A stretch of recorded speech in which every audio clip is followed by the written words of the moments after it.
அவன் கை கொண்டு வாழ்கின்ற ஒழுங்கலாறு. அந்த ஒழுங்கலாறு தான் அவனை இந்த அளவு உயர்த்தியிருக்கு. ஆகவே தான் திருக்குறள் கூட மிக அழகாக குறிப்பிடுகிறது, ஒழுக்கம் தான் ஒரு மனிதனுடைய உயிருக்கு இணையானது. எந்த சூழ்நிலையிலும் ஒழுக்கத்துக்கு மாறான ஒரு செயலை செய்பவர் உயர்ந்ததாக சரித்திரமே கிடையாது. ஆகவே தான் ஒழுக்கம் விழுப்பம் தரும் என்று அழகாக திருக்குறள் சொல்கிறது. ஒழுக்கத்தின் எய்துவர் மேன்மை என்று ஒழுக்கத்தினுடைய உயர்வை சொல்கிறது. ஒழுக்கம் உடைமை, உடைமை என்று எல்லா உடைமைகளை காட்டும் ஒழுக்கத்தை தான் ஒரு மனிதன் பெறலறிய உடைமையாக சொல்கிறது. அப்படி ஒழுக்கத்தினுடைய வழியில் நின்றதால் தான் ஜீவகன் தன்னிகரில்லா தலைவனாக உயர்ந்து நிற்கிறான். தனக்குரிய நாட்டை மீட்டெடுத்து அரியணையில் அமர்கிறான். இதற்கெல்லாம் அடிப்படை காரணமாக இருந்தது அவனிடம் பொதிந்து கிடந்த ஒழுக்கம். எப்படியெல்லாம் அவன் ஒழுக்கத்தில் நின்றான் என்பதை காப்பியம் நெடுகிலும் பார்த்து வருகிறோம். இப்பொழுது அவன் பூமகன் என்று சொல்லக்கூடிய தனக்குரிய பழம்பெருமை நாட்டை மீட்டெடுத்து அவன் தந்தைக்கு இணையாக அரியணையில் அமரக்கூடிய அந்த அற்புதத்தை விளக்கக்கூடிய பகுதிதான் பூமகள் இளம்பகம். மண்மகள் என்றால் நிலத்தை ஆள்வது, பூமகள் என்றால் அரியணையில் அமர்வது, நாமகள் என்றால் கல்வி நலத்தை பெறுவது, முக்தி என்றால் முக்தி ஆகிய முக்தி மகளை மணப்பது. ஆக இந்த 4 இளம்பகமும் உருவக இலக்கணம். உருவக இளம்பகம் பெண்ணை நாமகளை ஒரு பெண்ணாக நினைத்து ஜீவகன் மணக்கிறான், அது நாமகள் இளம்பகம். அரியணையாகிய பூமகளை ஒரு பெண்ணாக நினைத்து ஜீவகன் மணக்கிறான், அது பூமகள் இளம்பகம். மண்ணாகிய மகளை மணக்கிறான், அது மண்மகள் இளம்பகம். நிறைவாக முக்தி பதத்தை எய்தக்கூடிய முக்தி மகளை மணக்கிறான், எனவே அது முக்தி இளம்பகம். ஆக அவன் இல்லறத்தில் இணைந்து 8 பெண்களை மணக்கிறான். இந்த 4 லட்சணங்களையும் பெறுகிறான். அது உருவகமாக அந்த பெயரோடு சேர்த்து இளம்பகமாக திருத்தக்க தேவர் நமக்கு வேறுபடுத்தி காண்பிக்கிறார். பெரியோர்களே, ஒரு மனிதன் பிறந்தோம் இறந்தோம் என்ற ஒரு நிலையை இல்லாமல் தனக்கென இந்த பூமியில் ஒரு முத்திரையை பதித்து செல்ல வேண்டும். அப்படி பதித்தவன் தான் ஜீவன். இல்லற வெற்றியாக இருந்தாலும் சரி, துறவர வெற்றியாக இருந்தாலும் சரி, அவனை போல வாழ்ந்து காட்டிய மனிதரை இந்த பூமியில் நாம் காண்பது அறிவு.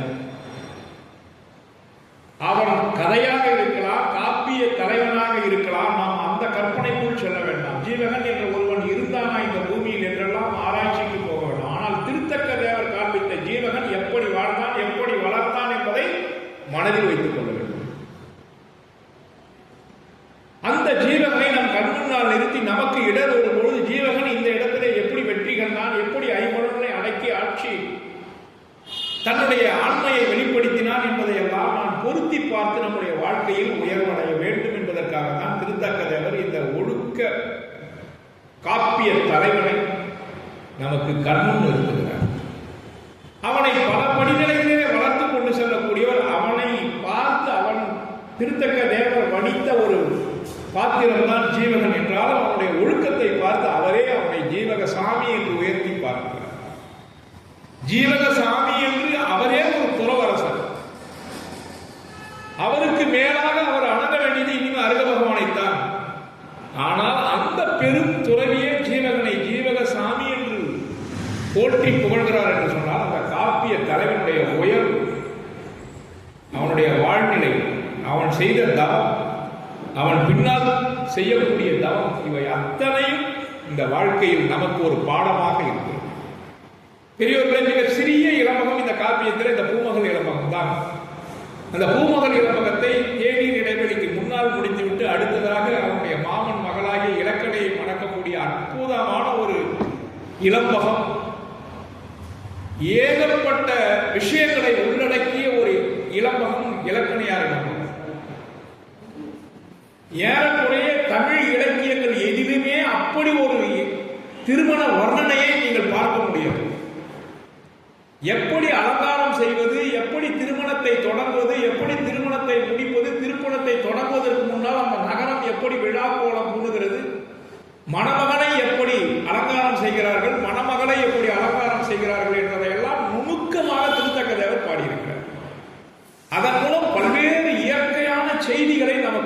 கொடுக்கிறார். மணமகனுக்கு ஒப்பனை செய்வதை இதுவரை எந்த காப்பியும் அவ்வளவு பெரிதாக பேசியதில்லை. ஜீவகனுக்கு ஒப்பனை செய்வதை பற்றி மிக அற்புதமாக அந்த இலக்கணையாக நமக்கும் பேசுகிறது.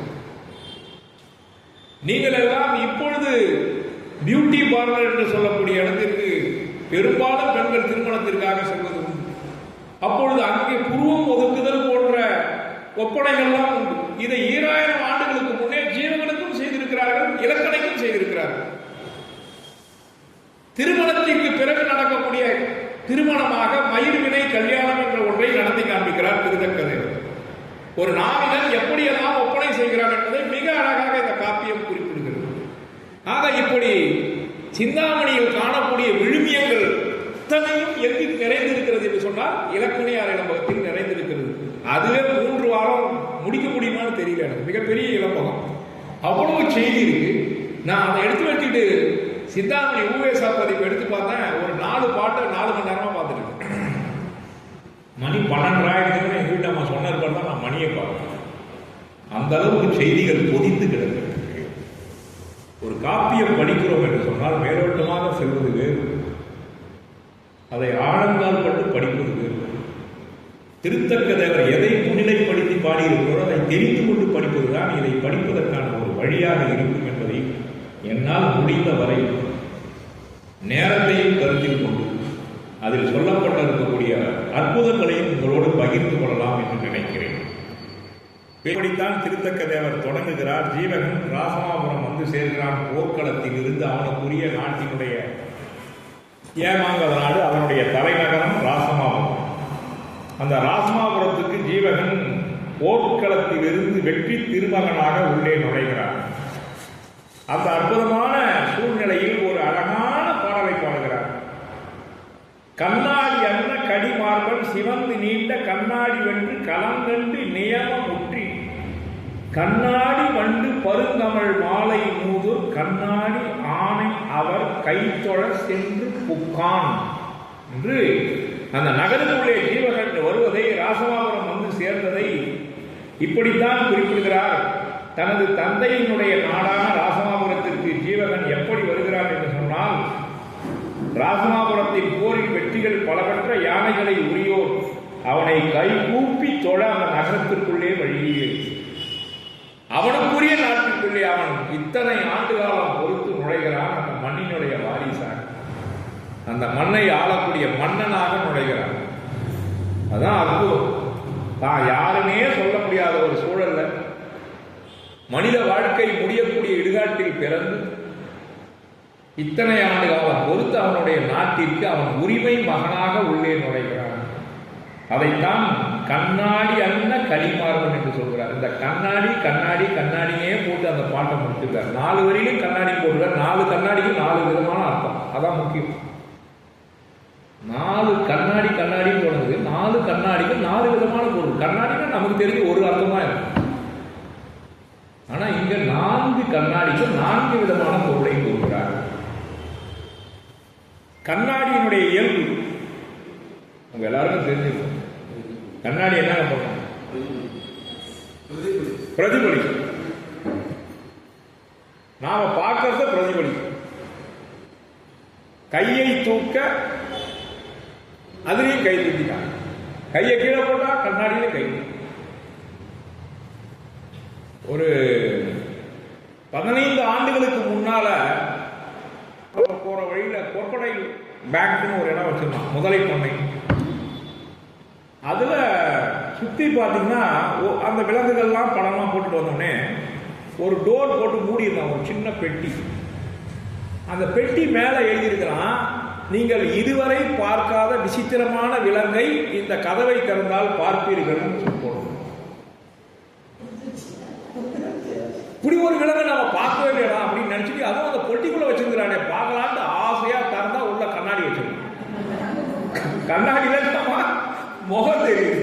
என்ன எழுதியிருக்கான்? இதுவரை நீங்கள் பார்க்காத விசித்திரமான விலங்கை பார்ப்பீர்கள். அப்படி உள்ளதை உள்ளபடி காட்டக்கூடிய பளிங்கு நம்முடைய கண்ணாடி. மனிதனுக்கு கண்ணாடி எதுங்க? முகம். சந்தோஷமா இருந்தாலும் அதை மறைக்க தெரியாது இந்த முகத்துக்கு. துக்கமாக இருந்தாலும் மறைக்க தெரியாது. ஆனால் ஒரு சினிமா பாடல், வெளியில் சிரிக்கிறேன் உள்ளே அழுகிறேன், நல்ல வேஷம்தான் வெளுத்து வாங்குகிறேன். எந்த அளவு சிரிக்க முடியும், எந்த அளவு அழுவதை நிறுத்த முடியும்னா ஒரு லிமிட் தான். அதுக்கு மேலே நம்மளால கண்டுபிடிச்சுவோம். ஒரு ஃப்ரெண்டு கூட பேசிட்டே இருக்கீங்கன்னா சோகமாக இருக்கிறத மறைச்சு நீங்கள் சந்தோஷமாக அவங்கள்ட்ட பேசிட்டே இருக்கலாம், கொஞ்ச நேரம் கண்டுபிடிச்சுவாங்க என்ன ஒரு மாதிரியா இருக்கு. ஆக இந்த முகம் நம்முடைய உள்ளத்தை காண்பிக்கக்கூடிய கண்ணாடி. அந்த கண்ணாடியை வைத்துக்கொண்டு திருத்தக்க தேவர் அழகாக ஒரு பாடலை எழுதியிருக்கிறார். கண்ணாடி அன்ன கடிமார்பன் என்று சொன்னால் வீரத்தினுடைய அழகை காட்டக்கூடிய ஜீவகனுடைய மார்பு கண்ணாடி போல மின்னுகிறதாம்.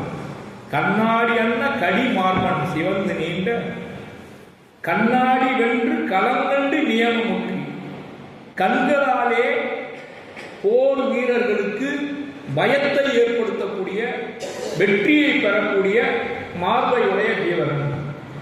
கண்ணாடி வென்று கலங்கண்டு நியமமுற்றி கண்ணாடி வண்டு பருவம் கமல் மாலை முதல். கண் ஆடி, இந்த இடத்துல வண்டுகளுடைய கண்கள் ஆடுமா, அதை பிரித்து பாடணும். கண் கூட்டல் ஆடி கண்ணாடின்னு சொல்றாரு. கண்ணாடி வண்டு பருவம் கமல் மாலை மூது, வண்டுகள் மொய்க்கக்கூடிய மாலையை அணிந்திருக்கக்கூடிய ஜீவகன். மூதூர், மூதூர் என்று சொன்னால் அவனுக்குரிய பழம் பெருமை மிக்க ஊர் எதுங்க? ராசமாபுரம். அந்த ராசமாபுரத்துக்கு கண் ஆடி யானை, கல் நாடி வண்டு என்று சொல்வார்கள். போரிலே வெற்றி பெற்ற யானையை உடையவர்கள் உரிமையாளர்கள் அவனை கை தொட ஜீவகன் அந்த ராசமாபுரத்திற்கு வந்து சேர்கிறான் என்று கல் நாடி வண்டு என்று மூன்றாவது வரியிலே வரக்கூடிய கண்ணாடி வண்டுக்கு பொருள். கண்ணாடி யானை என்றால் போரிலே வெற்றியை தேடி தந்த யானைகளை உடைய உரிமையாளர்கள் கை தொட ஜீவகன் ராசமாபுரத்துள்ளே நுழைந்தான் என்று அழகாக கூறுகிறார். பகைவர் அழிந்ததால் அனைவரும் பாராட்டு. கட்டியங்காரனும் அவனுடைய பிள்ளைகள் 100 பேரும் அவனை சேர்ந்த மதனன் போன்ற போர்க்கொளுத்தி ராஜாவுக்கு பொறி பொறித்த மந்திரின்னு ஒரு பழமொழி சொல்லுவாங்க. எப்படி துரியோதனனுக்கு ஒரு மாமன், அவன் பேர் என்ன,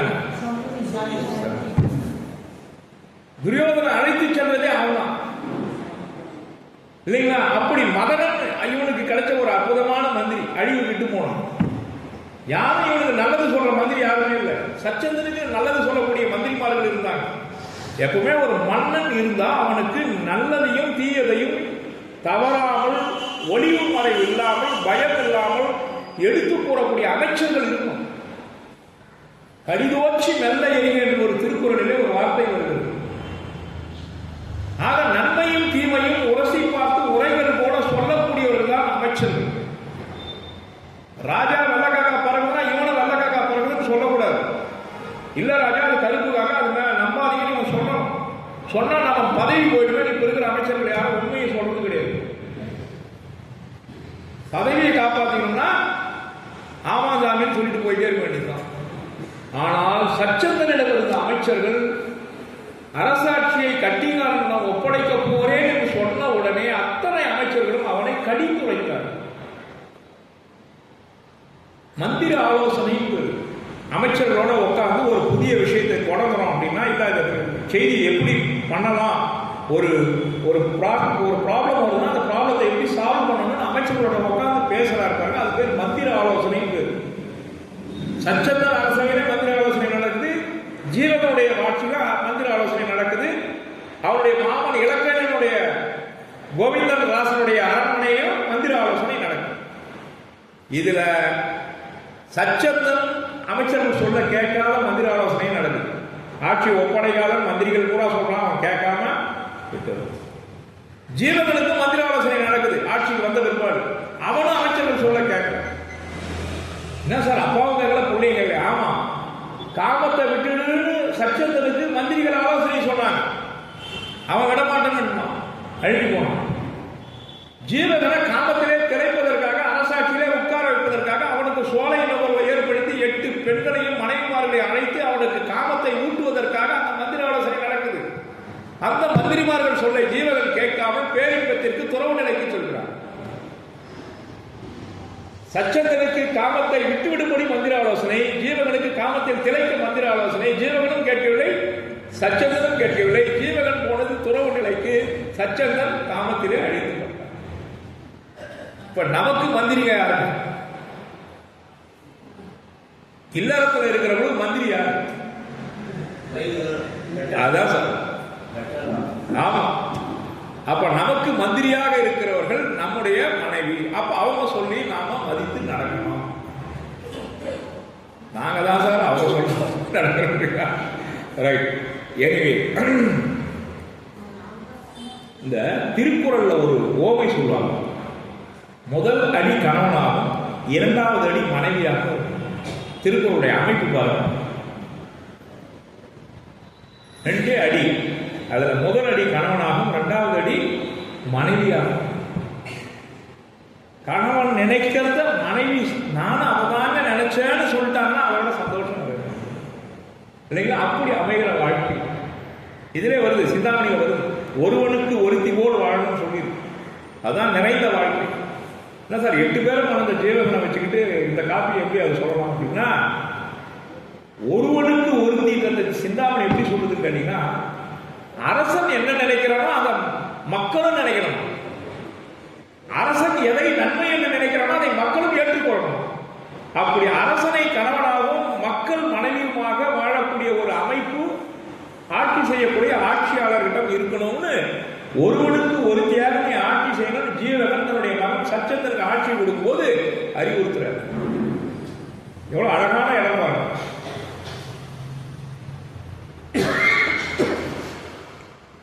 அடுத்த பாடல்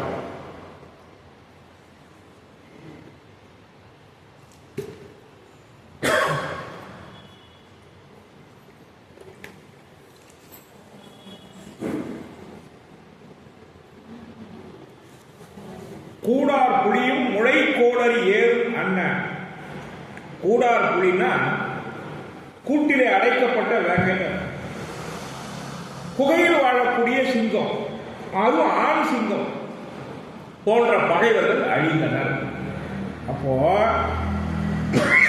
ஜீவனுடைய பகைவர் எப்படிப்பட்டவங்க திருத்தக்கதை குறைச்சி மதிப்பில்லை. புலி போலவும் சிங்கம் போலவும் இருந்தாங்க.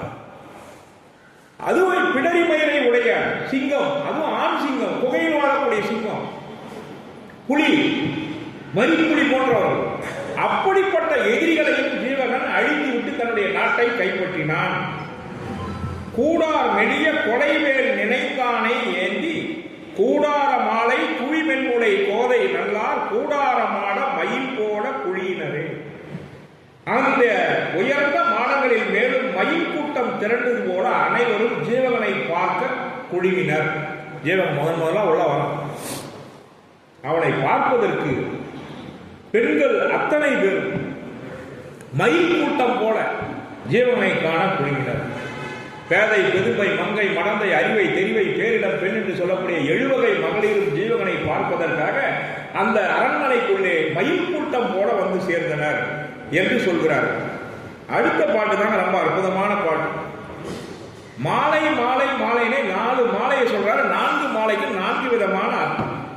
மாலை சற்றான் அப்படின்னா, மாலை இந்த இடத்துல மாலை பொழுதின் மயக்கத்திலே வர மாலை பொழுது.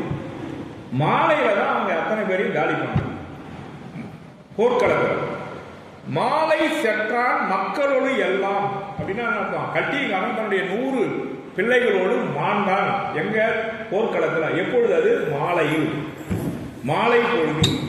மாலை செற்றான் மக்களோடு எல்லாம் உடனே இம்மாலை செற்றான் மென்மையான தோள்களை உடைய பெண்கள் என்று சொல்வது. மாலை செற்றான் வைந்துணை அம்பின் இவன் என்பார். மாலைக்கின்றே மாய்ந்தது மாயா பழி. இதுதான் முக்கியமான வரி. குணமாலை அவன் எப்ப தொட்டு கல்யாணம் பண்ணானோ அன்னைக்குதான் அந்த குணமாலையார் இளம்பகத்துல தான் கட்டிகாரனுடைய அமைச்சன் மதனன் கைது செய்தான். அன்றிலிருந்து தான் சுதர்சன தேவன் அவனை தூக்கிட்டு போய் காணாம வச்சிருந்தான் எவ்வளவு நாள். அப்போ இந்த பழிச்சொல் யாருக்கு வந்ததுன்னா குணமாலைக்கு வந்தது. அந்த பழிச்சொல் எப்ப நீங்குச்சுன்னா இவன் ராசமாபுரத்துக்கு அவனை வெற்றி வீரனாக வந்த பிறகு இதுவரை குணமாலைக்கு இருந்த பழிச்சொல் நீங்கியது. இங்க மூன்றாவது வரியில கூடிய மாலை என்பது குணமாலையை குறிக்கிறது. நாம அப்பாண்டை ராஜன் பேர் வச்சுட்டு ராஜான்னு கூப்பிடுறோம் இல்லைங்களா, சுருக்கி கூப்பிடுறோம் இல்லைங்களா, மகாலட்சுமி பேர் வச்சுருவோம், மகான் கூடுவோம், இல்லை லட்சுமி கூடுவோம். அப்படி குணமாலையை சுருக்கமா இந்த இடத்துல திருத்தக்க தேவர் மாலைன்னு கூப்பிடுறாரு. ஏன்னா மேல 2 வரி மாலைன்னு போட்டார். அந்த மாலை மாலைனே வரணுங்கிறதுனால சுருக்கமா மாலைன்னு கூப்பிடுறாரு. மாலைக்கு இன்றே மாய்ந்தது மாயா பழி. அவருக்கு காரணம் இல்லை, ஜீவங்களுக்கு நேர்ந்தது. குணமாலை எந்த விதத்திலும் காரணம் இல்லை. ஆனால் குணமாலை மேல அந்த பழி வந்துருச்சு. அந்த பழி நீங்கியது இன்றோடு என்று திருத்தக்கதேவர் அழகாக குறிப்பிடுகிறார். மாலைக்கின்றே மாய்ந்தது மாயா பழி என்பார். மாலைக்கேற்ற வார்குழல் ஓய் வேய்ந்தோல் மட நல்லார். ஜீவகன் துன்புற்றான் என்று நீங்காமல் இருந்த பழியும் இன்று வரை நீங்கியது. இம்மாலை பொழுதுதான் மிகவும் கூர்மையான நுனிகளை கொண்ட அம்புகளால் தாக்கி கொன்றான். யார? கட்டியக்காரனை என்பதை நீங்கள் புரிந்து கொள்ள வேண்டும். அடுத்த பாட்டுல நாகம் நாகம்னே போடுற இந்த பூமகள் இளம்பகத்தில் வர பாட்டு அத்தனையுமே ரொம்ப அற்புதமான பாட்டு. நாகம்னா நமக்கு தெரியும், பாம்புன்னு ஒரு அர்த்தம் இருக்கு. நாகம்னா இன்னொரு அர்த்தம் யானைன்னு ஒரு அர்த்தம். ஆமா பாருங்க, இதுல நம்ம ஒரு ஓமையை சொல்றாரு. நாகம் நெற்றி நன்மணி சிந்தும் அருவி போல. மாடத்தின் பக்கத்துல யானைகள்லாம் வரிசையா நிக்குது. அந்த யானையின் மேல அழகாக பூக்கள் எல்லாம் அது மேல விழுது, யானை மேல விழுது. அந்த பூக்கள் சிதறி கீழே விழறது எப்படி இருக்கான், ஒரு அருவியில மணிகள் சிந்தக்கூடிய அளவுக்கு அந்த அருவி நீர் கொட்டினா எப்படி இருக்கும் அப்படி இருக்கும். அந்த சுரபண்ணை பூக்கள் யானையின் உடம்பில் இருந்து கீழே விழுகிறது, சிவப்பு நிறத்தில். அப்படி வீழ்வது மலையுடைய உச்சியில் இருந்து அருவி நீரோடு மணிகளும் சேர்ந்து கொட்டுவது போல் இருக்கிறது. ஒரு அழகாக ஓமைப்படுத்துறார். நாகம் நெற்றி நன்மணி சிந்தும் அருவி போல. இங்க நாகம் நெற்றின்றது மலை உச்சி, முதல் நாகம் நெற்றி.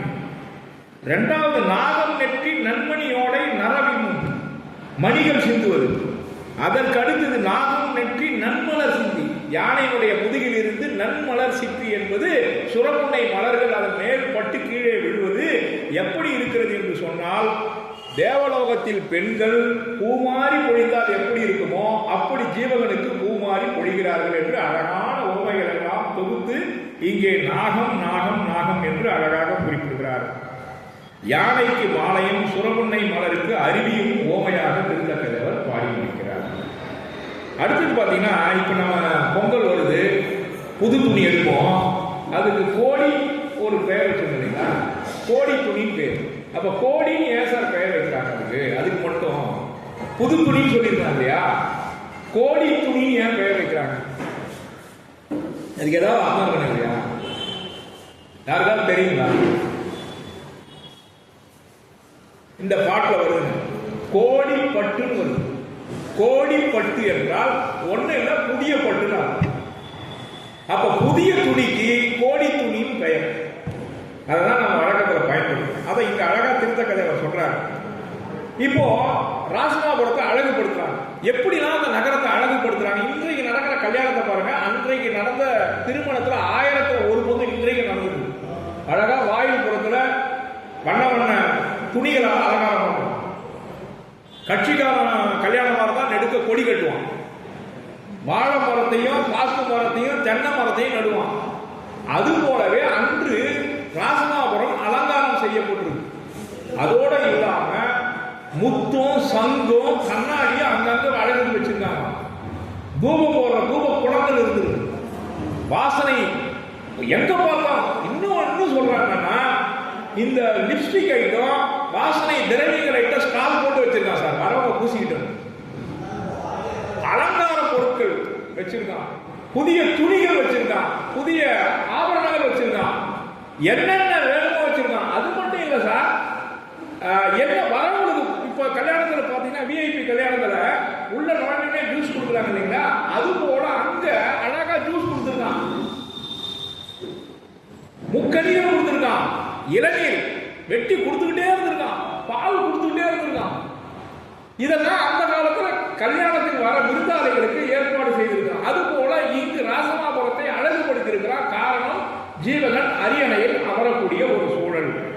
அதை அழகாக சொல்றார். வண்ண கொடிகளை கட்டி மாடங்களை அழகுபடுத்துகிறார்கள். அவங்க வீட்டு அவங்க அழகுபடுத்துறாங்க. இதுக்கு அரசர்களுடைய சேனை ஒத்துழைப்பு தருகிறார்கள். கோழ்த்தி கோடும் பூங்குயர் நாவாய் நெடுமானம் கோடிப்பட்டி, பார்த்தீங்களா, கோடிப்பட்டு மூன்றாவது வரி. கோடிப்பட்டில் கொள்கொடி கூட புனைவாரும் கோடித்தானே கொற்றவர் காண்பான் இழை நின்ன கோடி செம்பொன் கொம்பொரின் முன்முன் தொழுவாரும். இப்படி இந்த கோடி என்பதற்கு புதிய புதிய துணிகளை பாய்மர கப்பலிலே எப்படி வண்ண வண்ண துணிகளை பயன்படுத்துகிறார்களோ அப்படி ராசமாபுரம் தெருவீதி எங்கும் வண்ண கொடிகளும் வண்ண துணிகளுமாக கட்டி அலங்காரம் செய்கிறார்கள். கோடி பட்டு துணிகளை பயன்படுத்துகிறார்கள். அதுதான் கொடி கூட புனைவாரும், கொடி கட்டுறாங்க, துணிகளை வேறாங்க. கோடித்தானே கொற்றவர் காண்பான் இழைமின்னர் என்று அந்த பெண்கள் வளைந்து அதை செய்யறது. கோடி என்றால் வளைந்து என்று ஒரு அர்த்தம். பெண்கள் வளைந்து நெளிந்து அந்த அலங்காரம் செய்வது. கோடித்தானே கொற்றவன் காண்பான், அந்த அரசனை காண்பதற்காக பெண்கள் வளைந்து நிமிர்ந்து இந்த அலங்காரங்களை எல்லாம் செய்கிறார்கள். கொடி வளைவதை போல அவர்கள் வளைந்து இந்த அலங்காரம் செய்வதை திருத்தக்கதையாளர் பாடுகிறார். கோடி செம்பொன் கொம்பரின் முன்முன் தொழுவாரும். அப்படி அவனை நின்று ஜீவகனை வணங்குகிறார்களாம். மாடங்களில் வளைந்து நின்று. ராஜா தெருவில் போறாருன்னு மாடத்தில் நிற்கிறவங்க என்ன பண்ணியாங்க, கொஞ்சம் வளைஞ்சு பார்த்தாங்க. அப்படி வளைந்து பார்ப்பதை கோடி பெண்கள் என்று சொன்னால் வளைந்து பார்க்கிறார்கள் என்று அர்த்தம். அடுத்தது செம்பொன் என்பதனால புதிய பொன், அப்படி அதுக்கு செம்பொன், அதையும் கோடி பொன் என்று சொல்கிறார். அப்ப புதிய பொன்னாலான ஆபரணங்கள் என்று சொல்கிறார். கோடி செம்பொன் என்றால் விலை மதிக்க முடியாத அளவுக்கு செம்பொன் என்றால் அதை சொல்கிறார்கள். அடுத்தது பாத்தீங்கன்னா என்ன சார், பெண்கள் ஜீவகனை போற்றி பாராட்டுகிறார்களாம். அம்புகை வல்வில் ஆழ்கடல் மல்லர் திறன் ஏற்ற அம்புகை கொண்டால் அறிவர் ஈண்டு நிகராவார். அம்புகை ஆர்ந்த அந்துகில் அல்குள் அவிப்போதாய் அம்புகை காணம் ஐயனை கையில் தொழுதென்பார். ஜீவனை மெய்மறந்து கை தொடராமா, வளையல் கீழே ஓடுறது தெரியலையா, அப்பா நீ ஜீவனை வளர்க்க கையில் இருக்கிற வளையல காண கிண்டல் பண்றாங்க பக்கத்தில் இருக்கிற பெண்கள். அப்படி அழகாக பூமியை கைப்பற்றி ஜீவகன் இந்த நாட்டை ஆளத் தொடங்கியதை பெண்கள் எல்லாம் வாழ்த்தி மகிழ்கிறார்கள். மல்வித்த வீரர்கள் இவன் சிறந்தவன், அதனால வில்லை ஏந்துவருமாகிய வீரர்கள் அம்பை திறம்பட செலுத்துவதில் வல்லவர்கள். அப்படிப்பட்டவர்களே புகழும்படியான நம் அரசன். வில்வித்தைகளை சிறந்தவனே நம்முடைய ஜீவகனை புகழ்கிறான் என்று சொன்னால் அவனுடைய அம்புகை எவ்வளவு பெரிய ஆற்றல் மிக்கவன் என்பதை சொல்கிறார்கள். அதற்கு அடுத்தது ஜீவகன் வரான். யாரோட வரான்னு கேட்டீங்கன்னா மன்னர்களும் மைத்துனர்களும் புடை சூழ வலம் வருகின்றான். இந்த மைத்துனர் என்பது அவனோடு இருக்கக்கூடிய போர்க்களத்திலே அவனுக்கு வெற்றியை தேடி தந்த அரசர்கள் என்று ஒரு அர்த்தம். அவன் யாருன்னு கேட்டீங்கன்னா இந்த இவனுக்கு மனம் முடித்த பெண்களுடைய உடன் பிறந்தவர்கள். அரச குலத்து பெண்கள் மனம் இருந்தாங்க, அவங்க எல்லாம் படையில் உதவி பெற்றிருக்காங்க இல்லையா, போர்க்களத்துக்கு வெற்றி தேடித்திருக்காங்க இல்லையா. ஆக உண்மையான மைத்துனர்களும் வருகிறார்கள். அவனுக்கு வெற்றியை தேடி தந்த அரசர்களும் புடைசூழ ஜீவகன் ராசமாபுரத்திற்கு வருகிறான். மைத்துனன் நீண்ட மாமணி மாடம் இசையேறி மைத்துனன் நீண்ட வாழ்த்தனன் கண்ணார் மலர் தூவ மைத்துன மன்னர் மார்களில் ஏறி புடைசூழ மைத்துனன் நீண்ட மாமணி வண்ணன் அவன்தான்.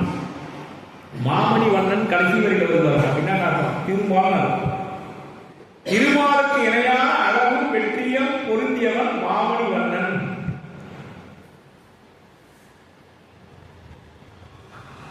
மேகத்தை முட்டக்கூடிய மாளிகை அந்த அரண்மனையில் இருந்து மேகத்தை பிளந்து செல்லக்கூடிய அளவுக்கு உயர்ந்த மாளிகைகள் ராசமாபுரத்தில் இருந்துதான். அதனால என்ன சொல்றாரு, மை துணம் இல்ல, மை என்றால் மேகம், அந்த மேகத்தை ஒதுக்கி கொண்டு மேலே செல்லக்கூடிய அளவுக்கு அங்கு அரண்மனைகள் இருந்தது என்று சொல்கிறார். மை துண நீண்ட மாமணி மாடம், மேகத்தை முட்டும் மாளிகைன்னு அர்த்தம். மைத்துண நீண்ட வாழ்த்தனம் கண்ணா, மையை பூசிய பெண்களுடைய கண்கள் வால் போல இருக்கிறது என்று சொல்கிறார். மைத்துன மன்னர் மார்களில் ஏறி புடைசூழ மைத்துனன் நீண்ட மாமணி வண்ணன். மாமணி வண்ணன் திருமால் அவன் ஒத்தான், அவனை போன்ற அழகு மிக்கவனாக காட்சி தந்தான். அடுத்தது, தாமரை முகம் கொண்ட பெண்கள் தெருவுக்கும் நிறைந்திருக்கு. பெண்களுடைய முகத்தை தாமரையோட ஒப்பிட்டு சொல்றார். ஊது வண்டாற்றும் உயர் தாமரை போது பூங்கல் நீரொரு கூத்துடன் வீதி மல்கின போர்வெளியில் வேர்க்கணும் மாதனார் முகப்பூவும் வளர்ந்தது. முகப்பூ கேள்விப்பட்டிருக்கீங்களா? முகத்தையே பூவா சொல்ற. ஜீவகனுடைய வெற்றியை பெண்கள் எல்லாம் கொண்டாடுகிறார்களாம். அதை அவர்களுடைய முகம் எப்படி இருக்கிறதா? பூவை ஒத்ததாக அன்றவர்ந்த பூக்கள் போல் மலர்ந்து இருக்கிறதா? அதை முகப்பூ என்று சொல்கிறார் திருத்தக்கதையில். வீதி பூரா பெண்கள் யாரும் வீட்டில் இல்லை, அலங்காரம் பண்ணிட்டு இருக்காங்க. அப்ப வீதியில பூக்கள் எடுக்க போயிட்டு இருக்காங்க. அப்ப பார்க்கும்போது அந்த தெரு முழுவதும் மலர்கள் செல்வதை போல இருக்கிறதா? பெண்களுடைய முகமா திருத்தக்கதை அவருக்கு தெரியல அப்படின்னு சொல்றாரு. ராமநாதபுரம் இந்திரன் அமராவதி பட்டணம் போல மாறிட்டான். இருக்கிற இந்த நாட்டிலே இந்திரனுடைய அமராவதி பட்டணம் போல ஒரு அழகு நிறைந்த பட்டணம் எங்கேயும் பார்க்க முடியாது. அந்த அமராவதி பட்டணமே ராமநாதபுரம் நடந்து வந்துருச்சோன்ற மாதிரி தோணுதான் திருத்தக்கதை. இடம் மாறிட்டோன்னு நினைக்கிறார்.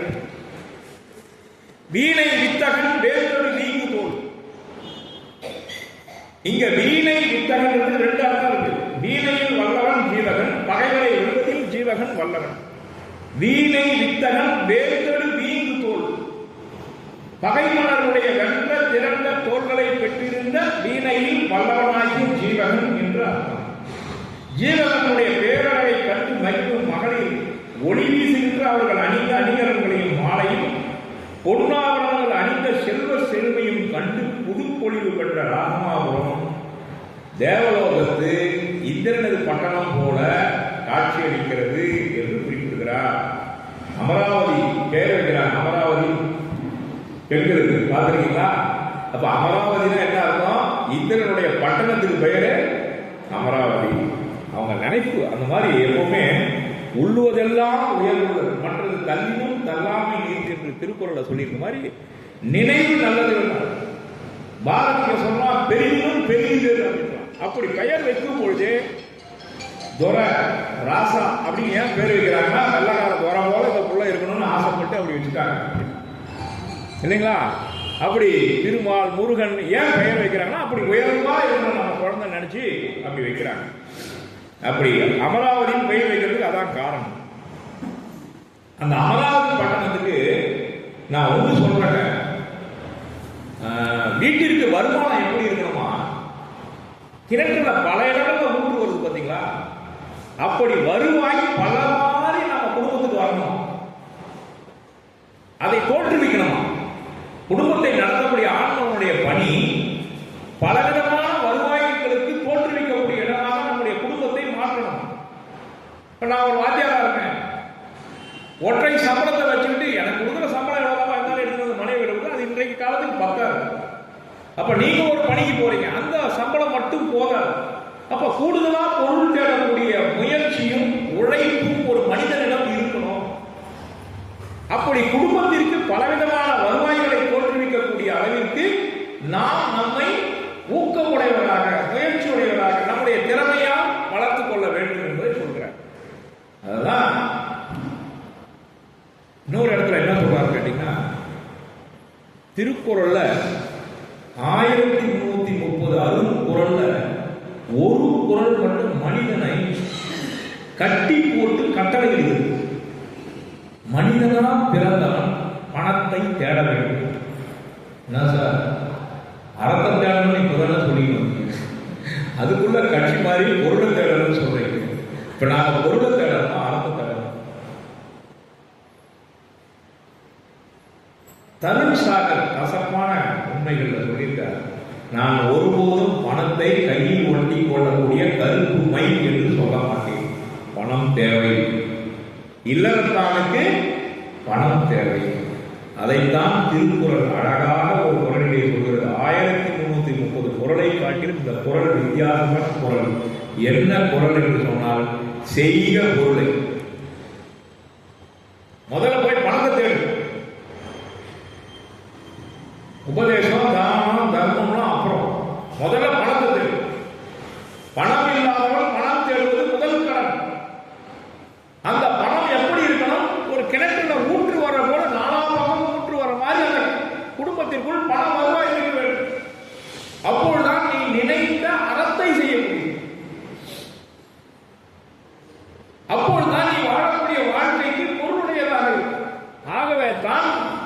குந்தமுதாச்சாரியார் சொல்கிறார், செய்க பொருளை செருணர் செருக்கு அறுக்கும் எங்கு அதனை கூறியது.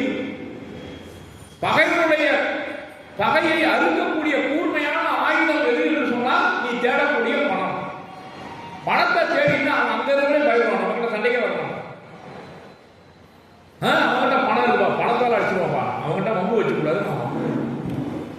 அப்போ என்ன அர்த்தம்? செய்த பொருளை குந்தமுதாச்சாரியார் நம்மளை பார்த்து சொல்றாரு, கட்டளை போடுற ஒரு பொருள் இதுதான். செய்த பொருளை செருணர் செருக்கருக்கும் எங்கு அதனில் கூறியது. பணத்தை தேடிட்டு அதை வாழும் மனிதராய் புதைத்து வைக்காமல் அறத்திற்கும் தர்ம காரியத்திற்கும் கோவில் வளர்ச்சிக்கும் மற்ற பிள்ளைகளுடைய படிப்பிற்கும் ஏழைகளுடைய உதவிக்கும் நாம் அதை பயன்படுத்துகிறோம்.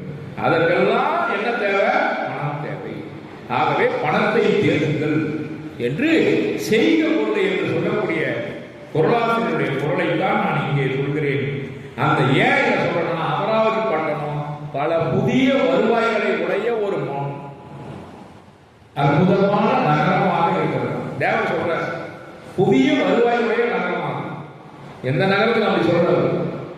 ராசமாபுரத்திற்கு அதுபோல புதிய வருவாயுடைய நகரமாக ஜீவகன் அமரியணையில் அமர்ந்ததால் மாறிவிட்டது என்று குறிப்பிடுகிறார். ஜீவகன் அரண்மனை அடைந்ததும் பெண்கள் கட்டியாருடைய பெண்கள் அது வந்து அந்த அரண்மனையில் இருக்காங்க. அரசன் மாறினான், காட்சி மாறி போட்டு தன்னுடைய உரிமை அரசன் இழந்து கொண்டான், மகன்கள் 100 பேரை இழந்து கொண்டான். அப்ப அந்த பெண்கள் அந்த அந்த அரண்மனையிலிருந்து வெளியேறும். அப்படி வெளியேறாங்க. அப்ப ஜீவகனும் அவனுடைய வீரர்களும் அந்த அரண்மனைக்குள்ள வராங்க.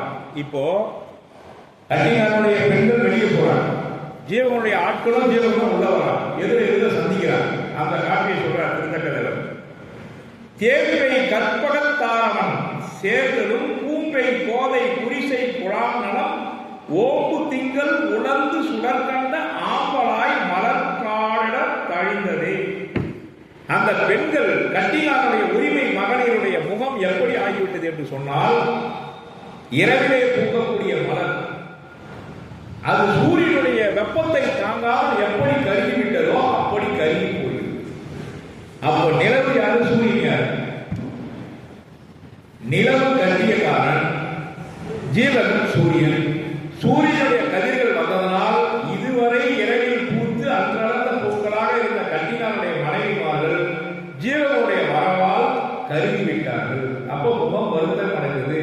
ஏனென்றால் கணவன் இறந்து விட்டு விட்டால், தன்னுடைய மகன்கள் எல்லாம் இறந்து விட்டார்கள். எனவே சூரிய கதிரால் கருகக்கூடிய பூக்களுக்கு இணையாக அந்த பெண்களுடைய முகங்களை திருத்தக்கதேவர் குறிப்பிடுகிறார். யானல் ஊர் என்று சொல்வது அந்த ராசமாபுரத்தை 2336வது பாட்டு 35வது பாட்டு. யானல் ஊர் என்று சொன்னால் தேவனுடைய ஊர், இந்திரா அமராவதி. இந்த அடுத்த பாட்டில் தான் பாருங்க, தேவை கற்பகத்தாரன், கற்பக மலர்களான மாலையை அணிந்தவன். ரொம்ப சத்தமா இருக்கா அவருக்கு நான் பேசுறது? இன்னும் கொஞ்சம் சவுண்ட குறைக்கணுமா?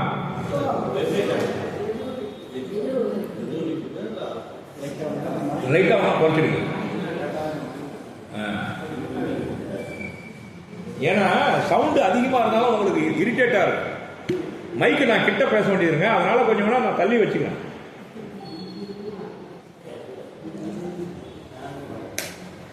ரைட். தேம்பை கற்பக தாரவன், அந்த மைக்கு கொஞ்சம் விட்டு விட்டு ஒர்க் பண்ணுது. சேர்தலும் பூம்பை கோதை புரிசை குழாம் நலம் ஓம்பு திங்கள் உலர்ந்து சுடற்கண்ட, சுடற்கண்டனா சூரியனுடைய சுடரை கண்ட ஆம்பல் மலர் போன்ற அவர்களுடைய முகம் அழிந்ததாக இங்கே திருத்தக்கதேவர் கூறுகிறார். அடுத்து பாருங்க, கட்டியானுடைய ஆட்களை விரைவாக செல்ல சொல்லுங்க. கட்டியார்கள் உள்ள நுழைஞ்ச உடனே பாருங்க, எல்லாரும் உடனடியாக அரண்மனை விட்டு வெளியேறு. அந்த பெண்களுக்கு சொல்றார், கட்டியானுடைய ஆட்கள் சொல்றாங்க, ஜீவனுடைய ஆட்கள். மாகம் உழைக்கும், மாகம்னா இடியோசை. அவர்கள் பேசுவது எப்படி இருக்குது என்றால், அந்த பெண்களுக்கு இடியோசை கெட்ட நாகம் போல மாறுகிறார்கள். மாகம் உழைக்கின் மணிநாகம் பதைப்பவே போல் ஆகம் மறவர் அகன் கோயில் அவ் பொன்மாலை தோகை மடவார் தோர்வாய் துடித்து அஞ்சி வந்த வேகம் உழைத்தாய் விழியா தெளிதேகு என்றார். இந்த வார்த்தையில பாத்தீங்கன்னா பொன்மாலைன்னு ஒரு வார்த்தை போட்டுருக்காரு 2வது வரியில பாருங்க. 2337வது பாட்டு.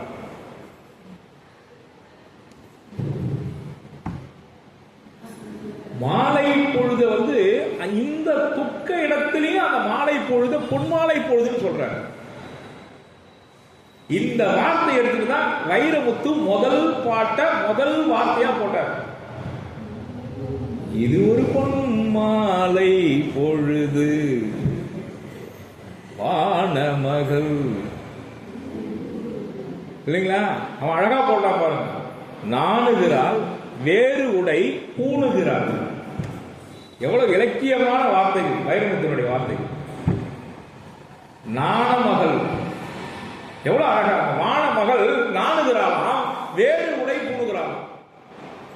என்ன அர்த்தம்? இதுக்கு முன்னாடி சூரியன் இருந்தான், இப்ப நிலவு வருது, அதனால காட்சி மாறுது, அதனால வேற ட்ரெஸ் போடுறாளாம். யாரு? வானமகள். அப்ப முதல் வார்த்தை போட்டாரு, இது ஒரு பொன்மாலை பொழுது. அந்த பொன்மாலை பொழுதை திருத்தக்க தேவர் இங்கே குறிப்பிடுகிறார். இந்த காப்பி எழுதுறோம், பாட்டு எழுதுறோம், சினிமாவுக்கு பாட்டு எழுதுறோம்னா இன்னைக்கு ஏன் இவ்வளவு கன்றாவியா பாட்டு வருதுன்னா எவனும் இலக்கியம் படிக்கிறது. வைரமுத்து, கம்பன், கண்ணதாசன் போன்றவங்கலாம் ஏன் அவ்வளவு தரமான பாட்டு எழுதுனா இந்த மாதிரி இலக்கியத்தை படிச்சிருக்காங்க. அதனால அப்படி வந்தது. மேகா எழுதுற பாட்டு, மருதராசி எழுதுற பாட்டு, உடுமலை நாராயணக்கவி எழுதுற பாட்டு, இதெல்லாம் படிச்சு பாருங்க. இலக்கிய வார்த்தையா கொச்சை இல்லாத சொற்களை பயன்படுத்திருப்பாங்க. விரசம் இருக்கும், ஆனால் அதை இலைமறை காய்வாக சொல்லுவாங்க. இப்படி நாகரிகமான வார்த்தை. பொன்மாலை பொழுது எவ்வளவு அழகா போட்டாரு. ஏன் அதை பொண்ணுன்னு போட்டார்? பொண்ணு என்ன நேரம்? மஞ்சள் நேரம். மாலை பொழுது என்ன இருந்தாலும் மஞ்சள் நேரம். எவ்வளவு பொருத்தமா போட்டாங்க. இந்த இயற்கையா எப்படி திருத்தக்க தேவர் ஓமைப்படுத்தி பாடுறாரு பாருங்க. அடுத்து பாருங்க, கட்டியலானை சேர்ந்த பெண்கள் வேறிடம் செல்லல்.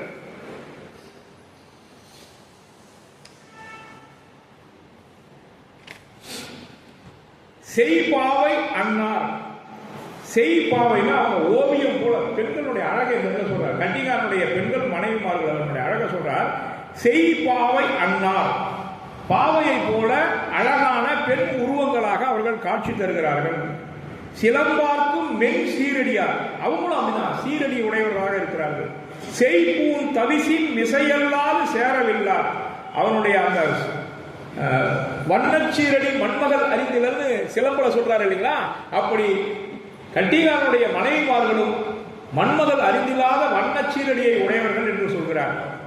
குறைச்சி மதிப்பில்லை பாருங்க. அதான் திருத்தக்க தேவர். எந்த கடவுளையும் குறைச்சி மதிப்பில்லை. எதிரியினுடைய கட்டிகாரனுடைய மனைவிமார்களுக்கு அவங்களை குறைத்து மதிப்பிடல. அவங்களுடைய அழக மென்மையா சொல்றார். செய்பூன் தவிசி. பூன் தவிசுன்னா அரியணைன்னு அர்த்தம். செய்பூன் தவிசின் மிசையல்லாது சேரல்லாது. வானத்துல சூரியன் இருக்கா, நட்சத்திரம் இருக்கா, நிலவு இருக்கான்னு தெரியாத அளவிற்கு அரியணையிலே அழகான ஒப்பனை நிறைந்த சிம்மாசனத்திலே அமர்ந்தவர்கள் அப்படின்னு சொல்றார். செய்பூன் தவிசின் மிசையல்லது சேரவில்லா மையார்ந்த கண்ணீர் மணி பூன் முளை பாய விம்மா வெய்த மடவார் வெறும் வெண்ணில தேகினரே. அப்படி அழகான அரியணையில இதுவரை அரண்மனையில் இருந்த பெண்கள் அழுகிற நீர் தன்னுடைய உடல் முழுவதும் நினைக்கக்கூடிய அளவுக்கு அழுது கொண்டே அரியணை விட்டு அரண்மனை விட்டு செல்கிறார்கள். பாத்தீங்களா? நேற்று வந்து உச்சபட்ச வாழ்க்கை, இன்றைக்கு எதுவுமே நிலையில்லை சார் இது வாழ்க்கையில. அதுதான் அழகா சொல்றாரு. அங்கேயே விஜயமாதேவி அகங்கை புறங்கை ஆனதுன்னு அவங்க சொன்னாங்க. இங்க நேற்று வரை அரியணையில அரசியாக இருந்தவர்கள் இன்று அழுது கொண்டே இந்த அரண்மனை நமக்கு உரிமை இல்லை என்று ஆகிவிட்டதுனால வெளியே போறாங்க. ஆக வாழ்க்கையில் நிச்சயம் என்பது எதுவும் இல்லை.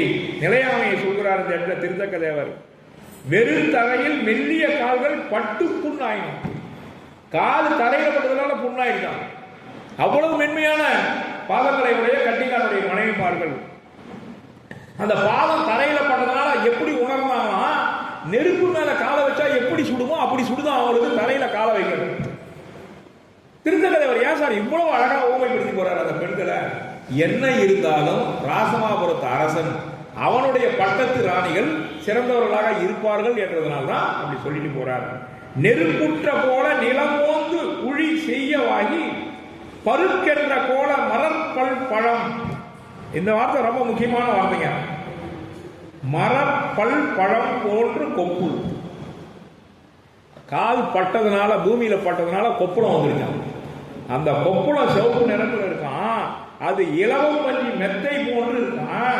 அந்த செம்பஞ்சி குழம்பால அழகு பைப்பட்ட சிற்றடிகள் கற்றாழை பழங்கள் போல கொப்பளம் வந்திருக்கான். கற்றாழை பழம் எப்படி இருக்குன்னு நமக்கு தெரியாது. ஆனா நம்ம உடம்புல கொப்பளம் வந்தா எப்படி சிவப்பா ஆயிடுமோ அது போல அந்த கற்றாழை பழம் இருந்துதான். கற்றாழை பழத்தை போல அவர்களுடைய கால்கள் தரையில் பட்டதுனால கொப்பளம் ஆயிடுச்சான். திருத்தக்கதேவர் சொல்றார். செருக்குற்ற பஞ்சின் மலர் சீரடி நோவ சென்றார். கட்டிகாரனை சேர்ந்த பெண்கள் அங்கிருந்து வெளியேறாங்க. அது இன்னொரு பாட்டிலையும் சொல்றாரு. பொற்பூன் சுமந்த பொறுகோட்டை அழித்து வெம்போர் கற்பான் எழுந்த முளையார் கலங்கண்டு நீங்கி நற்பூன் அணிந்த முளையார் நிலைகால் சரிந்து நெற்றி நிறுத்து வடம் வைத்த முளையினாரும். அதாவது ஒரு மாதம் கர்ப்பிணியா இருக்கிற பெண்களும் இருக்காங்க, நிறை மாத கர்ப்பிணியா இருக்கிறவங்களும் இருக்காங்க, இளம் பெண்களும் இருக்காங்க, வயது முதிர்ந்த பெண்களும் இருக்காங்க. யாரு? கட்டிகாரனுடைய மனைவிமார்களாம். அப்படின்னா என்ன அர்த்தம்? காம கிழத்தியர்கள் எக்கச்சக்கமா அந்த அரண்மனையில் இருந்திருக்காங்க. அதுல முதல்ல கட்டின பெண்கள் வயதாக இருக்கு, கொஞ்ச நாளுக்கு முன்னாடி கட்டின பெண்கள் நடுத்தர வயதோட இருக்காங்க, இளம் பெண்களையும் மனம் சூடியிருக்கான், ஒரு மாத கர்ப்பிணியாக இருக்காங்க. அவங்களதான் என்ன சொல்றாரு இங்க? இந்த மாதிரி பல வகைப்பட்ட பெண்களும் அரியணை விட்டு வெளியே சென்றார்கள் என்று கூறுகிறார். அடுத்து பாருங்க, அதுதான் கடைசி அடுத்த பாட்டுல திங்கள் புக்க நீரார். திங்கள் தான் மாசம், இந்த இடத்துல ஒரு மாச கர்ப்பிணின்னு அர்த்தம். திங்கள் புக்க நீரார் 2341 பாட்டு. அரும்பால் பர பாயினாரும் பவளத்தோடு பைப்பொன் ஆர்ந்த பொங்கார் திருமுற்றம் நிறைந்து புக்கார் என்று பலதரப்பட்ட பெண்களும் அவருடைய காமக்கிழத்தியராக இருந்தார்கள். அத்தனை பேரும் வெளியே சொல்கிறார்கள். மிகப்பெரிய துயரத்தோடு அவர்கள் சோர்ந்து போய் வெளியே போறாங்க. அவங்கள பார்த்து பலவிதமான சூழ்நிலைகளோட ஒப்பிட்டு சொல்றாரு. அந்த இடத்துல ஜீவகன் எதிர்பட்டு நிற்கிறான். அந்த பெண்களை நிறுத்தி கேட்கிறான், இதுல கட்டிங்காரனுடைய மனைவி யார்? கேள்வி கேட்கிறான். கட்டிங்காரனுடைய மனைவி யாருன்னு அவனுடைய காம கிழத்தியரை பார்த்து, இதுல யாருப்பா கட்டிங்காரனுடைய மனைவி சொல்லுங்கன்னு அவங்கள பார்த்து கேட்கலாம் ஜீவகன். அப்ப அதுல ஒரு பெண் சொல்றா, போர்க்களத்துல கட்டிங்காரன் இறந்து பட்டான் என்ற செய்தியை கேட்ட பிறகும், அவனுடைய மகன்கள் 100 பேர் இறந்ததை கேட்ட பிறகும் அப்பொழுதே மூச்சை அயர்ந்து இறந்து விட்டார். அப்போ கட்டிங்காரன் கெட்டவன், ஆனா அவனுடைய மனைவி உத்தமியா உயர்ந்த பெண்ணா வந்திருக்கான். கணவன் இறந்து பட்டான் என்று கேள்விப்பட்டவுடனே உயிரை மாய்த்திருக்கக்கூடிய பாண்டிமாதேவியை போல வாழ்ந்திருக்கார். பாண்டியன் நெடுஞ்செழியன் தவறாக தீர்ப்பு சொன்ன உடனே யானோ அரசன் யானே கல்வன் கெடுக என் ஆயுள் என்று இறந்து பட்டானே, அதை பார்த்து அவனுடைய மனைவி பாண்டிமாதேவி கணவன் இறந்துபட்ட பிறகு நான் உயிர் வாழக்கூடாது என்று தன்னுடைய உயிரை மாய்த்துக் கொண்டாலே, அதுபோல் கட்டியங்காரன் இறந்த உடனே அதை கேள்விப்பட்ட அவனுடைய பட்டத்து அரசி உடனடியாக உயிர் துறந்தாள் என்று காமக்கிழத்தியர்ல ஒருத்தி சொன்ன. அப்ப ஏன் மற்ற பெண்கள் உயிரை விடல? அவதான் பட்டத்து அரசி. கட்டியங்காரன் முழுமையான மனைவியாக வாழ்ந்தவள் அவள் ஒருத்தி தான். இவங்க எல்லாம் அவனுடைய செல்வ செழிப்புல வாழ்ந்தவங்க. ஆகையினால அவளுக்கு தான் அந்த உரிமை இருந்தது. அவள் தான் தன்னுடைய கணவன் இறந்து பட்டான் என்ற துயரத்தில் உயிரவிட்டார். அப்ப பட்டத்து அரிசிக்கும் அரண்மனையில் இருந்த காமக்கிழத்திக்கும் வித்தியாசத்தை இதுல திருத்தக்கதேவர் காண்பிக்கிறார்.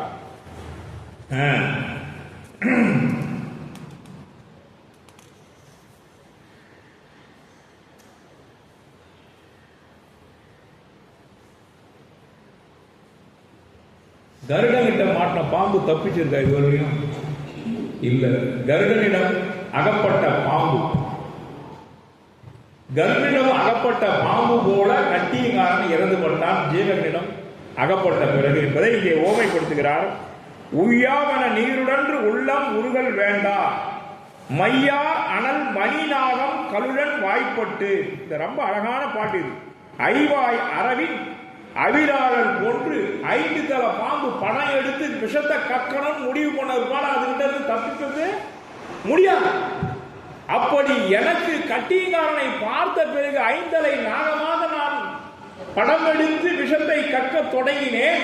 அவன் இறந்து பட்டான், இனி எனக்கும் அவனுக்குமான பகை முடிந்து விட்டது, உங்களுக்கும் எனக்கும் எந்த விதமான பகையும் இல்லை. ஆகவே நீங்கள் விரும்பினால் நீங்கள் செல்வ சுகத்தோடு இங்கே வாழலாம். உங்களுக்கு என்ன வேண்டுமோ, பாதுகாப்பு வேண்டுமோ, பொருள் வேண்டுமோ, நகை வேண்டுமோ, உங்களுக்கு என்ன தேவையோ நான் கொடுக்க தயார் என்று ஜீவகன் அந்த பெண்கள் மீது இரக்கத்தோடு பேசுகிறார். ஆனால் கட்டியங்காரன் நினைத்து பாருங்கள், சச்சந்தன் இறந்த பிறகு நிறைமாத கர்ப்பிணியாக இருந்த விஜயமாதேவியை தேடுகிறான். ஒரு இடம் விடாமல் அவனுடைய படையாட்கள் தேடுகிறார்கள். காரணம், நிறைமாத கர்ப்பிணியா இருக்க விஜயமாதேவிக்கு ஒரு மகன் பிறந்து அவன் வளர்ந்து நாளை என்னை கொன்று இந்த நாட்டை கைப்பற்றி விடுவான். ஆகவே விஜயமாதேவியை கொல்ல வேண்டும் என்று கங்கணம் கட்டி ஆள வைத்து தேடுகிறான்.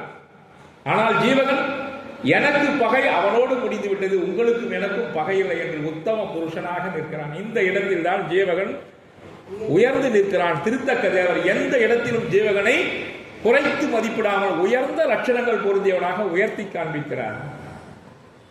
எவ்வளவு அழகான இடம் இருப்பார்கள். ஐந்தரை அளவுதான் நான், ஆனால் என்னுடைய விஷமாகப்பட்டது, என்னுடைய பகையாகப்பட்டது எதிரி கட்டியங்காரன் மட்டும்தான், நீங்கள் அல்ல. உங்களுக்கும் எனக்கும் நேரடியான பகை அல்ல. இந்த மாதிரி எந்த இடத்துல பேசணும் தெரியுமா? ஆனிரையை மீட்டு வர கோவிந்தியார் இளம்பகத்துல வேடுவர்கள் ஆனிரையை கடத்தி போயிடுவான். அப்ப அந்த வேடுவர்களுக்கு எந்த விதமான ஒரு சின்ன வால் ஒளியாலேயே ஆனிரையை மீட்டு வருவான். அப்ப ஜீவகன் சொல்லுவான், உங்களுக்கு எனக்கு நேரடியான பகை இல்லை, ஆனிரையை மீட்டு போவதான் நான் வந்திருக்கேன், உங்களுக்கு எனக்கு எந்த விதமான பகையும் இல்லை. அதனால வேடுவர்களுக்கு எந்த விதமான துன்பமும் காயமும் இல்லாமல் ஆனிரையை மட்டும் மீட்டு வந்தான். அப்பொழுது ஜீவகன் சொல்கிறான், வேடுவர்களே, நான் நினைத்தால் உங்களை கொன்று இந்த ஆனிரையை மீட்டு வர முடியும், ஆனால் உங்களுக்கும் எனக்கும் பகை அல்ல, பகையல்லாதவரை கொள்வது என்னுடைய பண்பு அல்ல. இரண்டாவது இளம்பகம் கோவிந்தியார் இளம்பகம். அங்க சொல்றான் ஜீவகன், போர்க்களத்திலையும் ரத்தம் சிந்தாமல் போரிலே வெற்றி கண்ட ஒரு வீரன் ஜீவகன். காரணம், இது சமண போர், சமணம் காட்டிய போர். அதிலும் அறத்தை நிறுத்தி எந்த உயிருக்கும் துன்பம் தராமல், ஆணிரைக்கும் துன்பம் தராமல், ஆணிரையை கவர்ந்து சென்ற வேடுவர்களுக்கும் துன்பம் தராமல் ஆணிரையை மீட்டு வந்த ஒரு அறச்செல்வனாக திருத்தக்க தேவர் ஜீவகனை முதல் கன்னி போரிலேயே காண்பிக்கிறார். சிறப்பு. அதான் முதல் போர். அவன் நினைச்சிருந்தா அந்த வேடுவரை பூரா வெட்டி கொண்டுட்டு அந்த நாட்டை, அந்த ஆணிரை மீட்டு வந்துடலாம். அவனுக்கு எனக்கு பகையில், எனக்கு தேவை பசு ஆணிரை மீட்டு வரணும். இந்த சூழ்நிலையை நாம் வாழ்க்கையில் பொருத்தி, நமக்கு நேரடியாக பகை இருந்தால் மட்டும்தான் அவர்கள் மீது நாம் பகை கொள்ள வேண்டும், இல்லை என்றால் யாரிடமும் பகை கொள்ள கூடாது. ஜீவகன் சொல்கிறான் பாருங்க.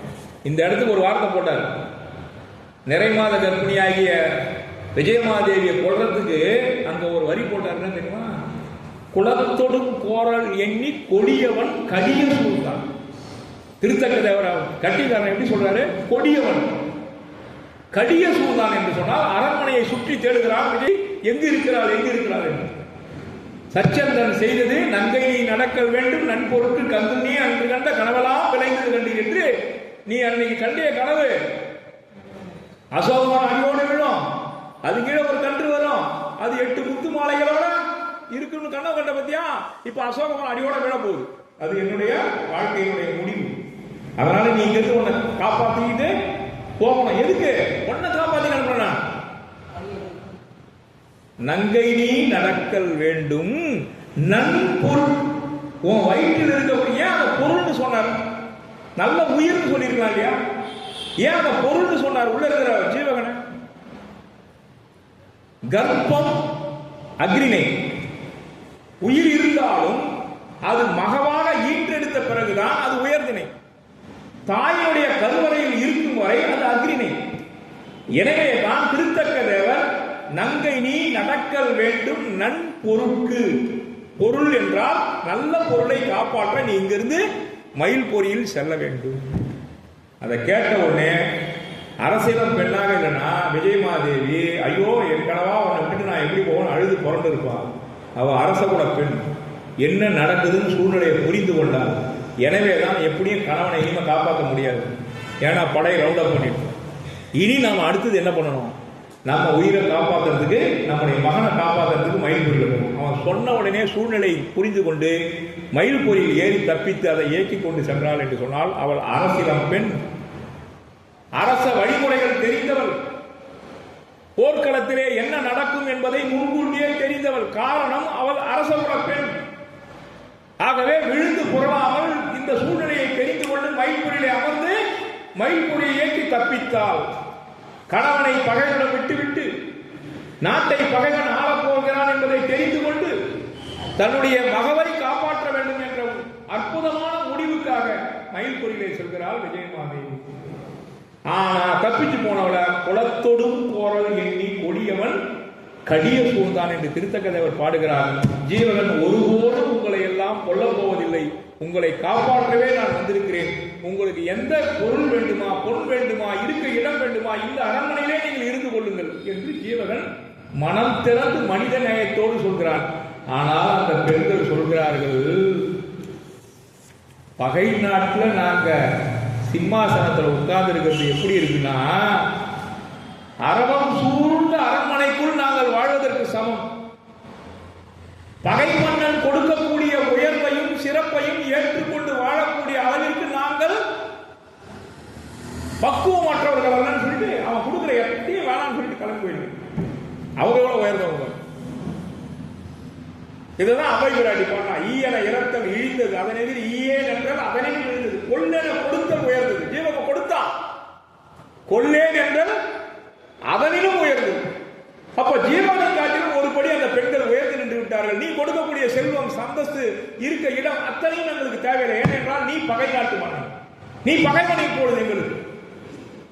என்னுடைய அரசனை கொன்று விட்டாய், என்னுடைய மகன்களை கொன்று விட்டாய். ஆகவே நீ பகை அரசன், இது பகை நாடு, நாங்கள் பகை நாட்டில் இருக்க வேண்டிய அவசியம் இல்லை என்று பெண்களாக இருந்தாலும் அழகாக ஒரு முடிவெடுத்து வெளியேறுகிறார்கள். சண்பக சாம்பல் ஒத்தாக முடியுது பாருங்க. அப்படின்னா காய்ந்த சருகு போல ஆயிட்டாருன்னு அர்த்தம். அப்போ ஜீவகன் சொல்ல வேண்டியதை சொல்லிட்டான், அவங்க கேட்கல, வெளியே போயிட்டாங்க. உரிமையுள்ள அரசனாக ஜீவகன் அரண்மனைக்குள் வருகிறான். ஆய்போர் புரிசை அணியாரகன் கோயில் எல்லாம் காய்போர் கடிகை கதிர்கை விளக்கேந்தி மல்லர் வேய்பொன் அறையும் பிறவும் விரைந்தாய்ந்த பின்றை சேய்போர் கமலமகள் கை தொட சென்று புக்கான். உள்ள நுழைஞ்ச உடனே அரியணை ஒரு ராஜாங்கம் மாறுதுன்னா உடனே என்ன பண்ணுவான் தெரியுமா சார்? உள்ள நுழைஞ்சுன்னா முதல்ல கஜானா எங்க இருக்குதுன்னு பார்ப்பான். கஜானாவில் எவ்வளவு பணம் இருக்கு, தங்கம் இருக்குன்னு பார்ப்பான். அதை பூட்டி முதல்ல சீர்வை, அதை எவனும் அள்ளி போயிடக்கூடாது. அப்படி ஜீவகன் அரியணை நுழைந்த பிறகு மூங்கில் கைப்பிடியோடு பொன்னால் செய்த விளக்குகளை ஏந்தி வீரர்கள் அத்தனை பேரும் அரியணையில் இருக்கக்கூடிய அந்த அரண்மனையில் இருக்கக்கூடிய கஜானாவுகளை எல்லாம் பூட்டி சீர் வைத்தார்கள். அதுதான் இந்த இடத்துல சொல்றாங்க. வேய்பொன் அறையும் பிறவும் விரைந்தாய்ந்த பின்றை சேய் பொற் மூங்கில் துண்டு.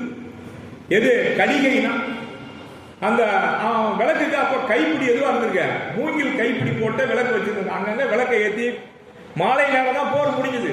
அதன் பிறகு உள்ள வந்தான், இருட்டு நேரம் ஆகி போச்சு. விளக்கை ஏற்றி அத்தனை இடங்களையும் பூட்டி சீல் வைக்கிறான். அப்பதான் அவன் அரண்மனைக்குள்ள நுழைந்ததை பார்த்துவிட்டு கமல மகள், கமலம் என்னங்க, தாமரையில வாழறவ யாருங்க? லட்சுமி. திருமகள் கைத்தொட ஜீவகன் அரியணைக்குள்ளே நுழைந்தான். கமலமகள் கைத்தொட சென்று புக்கான் என்று குறிப்பிடுகிறார். அடுத்தது பூமகளால் ஆன படுக்கையை ஜீவகனுக்கு தயார் செய்கிறார்கள். இரவு நேரம் ஆகிவிட்டதால் அவன் படுத்து உறங்குவதற்கு கமல் பூவண்ண காவல் கொண்டார் கொலையின்ற வேர்க்கண்ணவர் கூடிய மார்பர். பூவனை அப்படின்னா பூக்களாலான மெத்தை போன்ற ஒரு அழகான மெத்தையிலே படுத்து இரவு நேரத்தை தூங்க தொடங்குகிறான். அப்பொழுது அவனுக்கு கால் வருடி விடுகிறார்கள். அழகா சொல்றாங்க, கொலையின்ற வேல்கண்ணவர் கூடிய மார்பர் கன்றே என்று கனிந்த மொழி பேசும் அழகிய பெண்கள் சூழ்ந்து காவல் செய்தனர் என்று குறிப்பிடுகிறார்.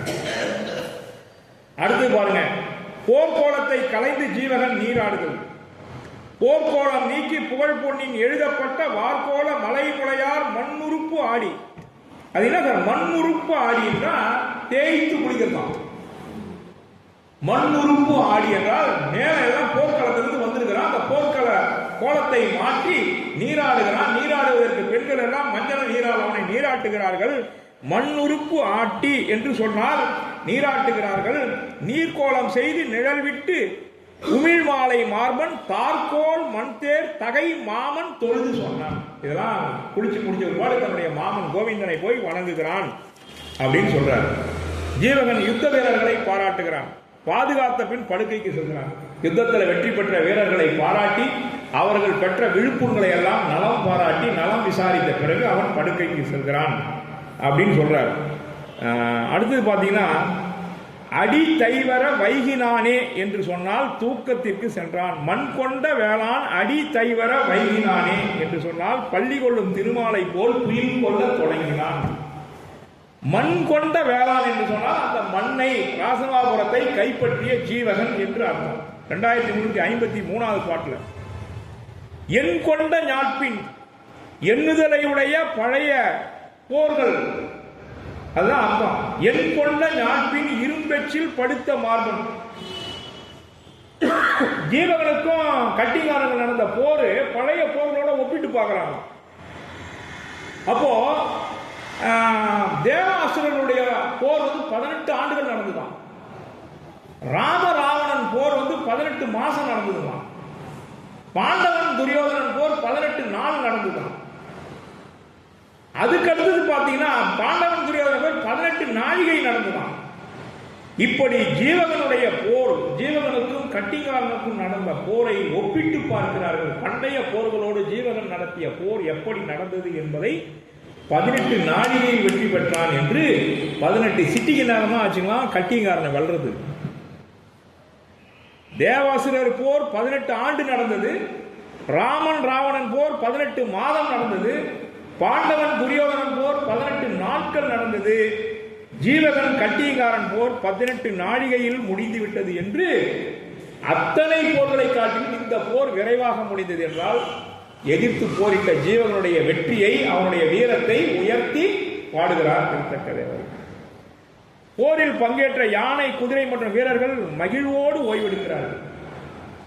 இந்த அம்பு உள்ள நுழைஞ்சி பின்னாடி போயிடுச்சுங்களா, அது வழியா காத்து போகுதான். காத்து போற சத்தம் கேட்குதா சார், அவன் அதை மகிழ்ச்சியா ஏற்றுக்கிறான். அதான் சந்தோஷம். காற்று உள் புகுந்து வெளிவருவது ஒரு சத்தம் கேட்கிறோம். அப்படி யானைகளுடைய உடம்பிலே, குதிரையினுடைய உடம்பிலே, வீரனுடைய உடம்பிலே அம்பு தைத்த சத்தம், அதன் வழியாக காற்று உள் புகுந்து செல்வது ஒரு ஓசை எழுப்புகிறது. இருந்தாலும் அந்த வீரர்கள் மகிழ்ச்சியாக இருக்கிறார்கள். ஏனென்றால் அது விழுப்புண். இதுல ரொம்ப அழகான திருக்குறள் ஒன்று சொல்லுது சார். ஒரு வீரனுக்கு அவன் வாழ்நாள் எடுத்து பார்ப்பான். விழுப்புண் படாத நாள் எல்லாம் வீழ் நாள் அதை கழிச்சுவான். என்னைக்கு போர்க்களத்தில் போய் அவன் உடம்புல காயம் பட்டுதோ அது மட்டும்தான் அவன் உயிரோட வாழ்ந்த நாளாம். அந்த நாள் தான் அவன் வாழ்ந்த நாளுக்கு சிறப்பான்.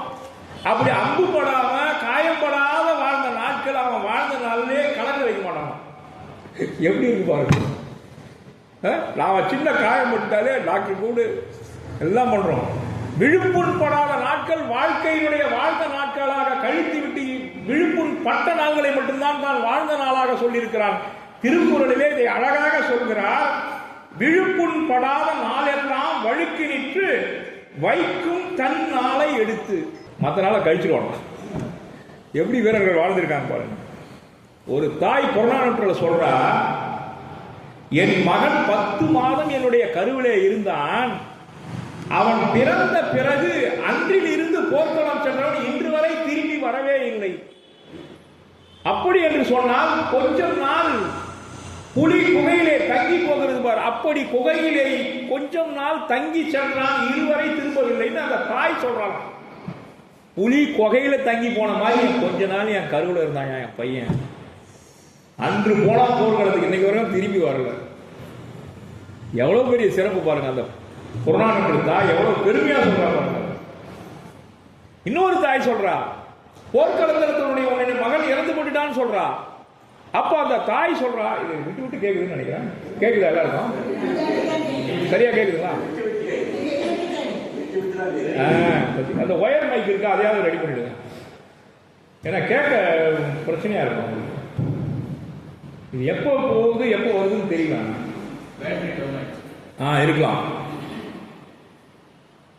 அப்ப இன்னொரு தாய் சொல்றான், என் மகன் போர்ல இறந்து கொண்டுட்டான்னு சொல்றீங்க, நான் போய் போர்க்களத்துல பார்ப்பேன், அவன் புறமுதுக்கு விட்டு இறந்துட்டான்னா, போருக்கு பயந்து ஓடும் போது முதுகுல அம்புப்பட்டு அடிபட்டு இறந்துட்டு இருந்தானா, அவனுக்கு பால் கொடுத்து என்னுடைய மார்பகத்தை அறுத்து எறிவேன்றான்.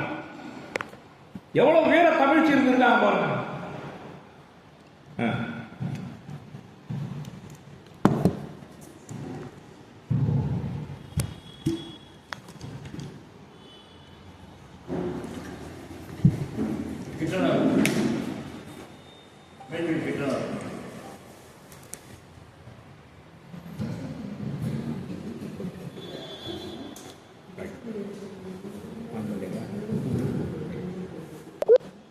படை செருக்குனே ஒரு அதிகாரத்தை திருக்குறள் எழுதியிருக்காரு. அந்த படை வீரர்களுடைய விழுப்புண்ணை பத்தி இதில் அழகா பாடியிருக்காரு. இடம் படுத்த கொழும்புண் மார்பன் அயா உயிர்த்தனர் என்றால், அப்படி விழுப்புண்பட்ட வீரர்கள் ஓய்வெடுத்தார்கள். அயா உயிர்த்தல் என்றால் ஓய்வெடுத்தல் என்று அர்த்தம். அப்போ ஜீவகன் தூங்குறானா, அந்த நேரம் அவனுக்கு பலவிதமான சத்தங்கள் கேட்குது அரண்மனையில. அவன் என்னென்ன சத்தத்தை கேட்டான் அப்படின்றதுக்கு ஒரு பாட்டு எழுதியிருக்காரு. வலியை தரும் விழுப்புண் வழியே காற்று புகுகின்ற ஓசை, இறந்த வீரரின் மனைவி புலம்பக்கூடிய புலம்பல், வெற்றி பெற்ற வீரனுடைய மனைவி மகிழ்ச்சியில் பேசக்கூடிய மகிழ்ச்சி ஆரவாரம் என்று வெற்றி முரசு கொட்டுகிற முரசு சத்தம். இதுவரை அரண்மனையிலே வெற்றி முரசு கொட்டி இருந்த கட்டிகானுடைய முரசு முடங்கிவிட்ட சத்தம், புண்பட்டு வருந்துகின்ற யானைகள் காதுகளை அசைக்கக்கூடிய சத்தம், வீடுகளில் மகிழ்வோடு வாசிக்கப்படும் யாழினுடைய இசை, வீரர்களை போற்றி பாராட்டும் வாழ்த்து ஒளி, இத்தனையும் ஜீவகன் காதுல கேட்குதான் சார். ஒரே நேரத்தில் இந்த ஒவ்வொரு ஒளியும் அவனுக்கு கேட்குது. அவன் பிரித்து பார்க்கலாம். அழுகுரலும் கேட்குது, மகிழ்ச்சி குரலும் கேட்குது. கட்டிகாரனுடைய மனைவி, அவனோட கட்டிகாரனுக்காக போரிட்ட மனைவிமார்கள் வீரன் இறந்துட்டான்னு அழுகுறாங்க. ஜீவகனுக்காக போருக்கு சென்ற வீரர்கள் வெற்றியோட திரும்பி வந்திருக்காங்க, அதில் மகிழ்ச்சி ஆரவாரம் பண்றாங்க. இப்படி வெற்றி முரசு ஒலிக்கிறது. இந்த யானை உடம்புல பட்டுட்டு தான் சார், அது யானை என்ன பண்ண முடியும்? காதை அசைக்குது, அந்த சத்தம் கேட்குது. இப்படி பலவிதமான அந்த போர்க்கள காட்சியோட அந்த சிந்தனையோட படுத்து தூங்கலாம் அப்படின்னு சொல்றாரு. அடுத்தது சூரியன் உதிக்கிறது, ஜீவகன் கண் விழிக்கிறான். துயர கடலுள் அவர் நீத்த வடிக்கன் மகளிர் ஒரு சாரார் வரம்பில் இன்ப கடல் நீத்த பொடித்தான் கதிரோன் திரை நெற்றி புகழ்மு பழநீர் பளிங்கலை இக்கடிப்பூ மாலை அவரேந்த கமழ்தாம் மறை கண் கண் கழிவிழித்தான். தாமரை போன்ற அவனுடைய கண்கள் சூரியன் உதயமாவதும் ஜீவகன் கண் விழிப்பதும் இணைத்து பாடுகிறார். ஆக துன்பக்கடல் ஒரு பக்கம், இன்பக்கடல் ஒரு பக்கம், அலைகடலின் மீதே சூரியன் உதயமானான். 3 கடலை சொல்றார். துன்பக்கடல் கட்டிகானுடைய மனைவி, இன்பக்கடல் ஜீவகனுக்காக போரிட்ட மனைவிமார்கள். இந்த 2 கடல்களை சொன்னவர் திருத்தக்க தேவர் 3வது ஒரு கடலை சொல்கிறார். அலைகடலில் சூரியன் அதிகாலையில் உதித்தான். எவ்வளவு அழகா பாடுறார் பாருங்க பாட்டு. அருகதேவனை வணங்குகிறான், அலங்கரித்துக் கொள்கிறான். காலையில தூங்கி எழுந்த உடனே நம்முடைய தாத்தாலாம் நீங்க நினைவு இருக்கும், தூங்கி எழுந்து கட்டில் உட்காந்து முகத்தெல்லாம் கழுவிட்டு கடை கடன் 4-4:30 மணிக்கு எழுந்துருவாங்க. 5:30-6 மணி வரையிலும் பல்லுன்னு வெடிகிற வரையிலையும் அவங்களுக்கு என்னென்ன மந்திரம் தெரியுதோ, மங்களாஷ்டமம், பக்தாமம் இல்லைங்களா, சின்ன புஷ்பாஞ்சலி, பெரிய புஷ்பாஞ்சலி, அவங்க ஆட்டு படிப்பாங்க. ஒரு 1.5 மணி நேரம் படிப்பாங்க. வாசல்ல உட்காந்து குளிரை பார்க்க மாட்டாங்க, மழையை பார்க்க மாட்டாங்க, வெயிலை பார்க்க மாட்டாங்க, தினமும் படிப்பாங்க. அப்புறம் தான் நிலத்துக்கு போவாங்க.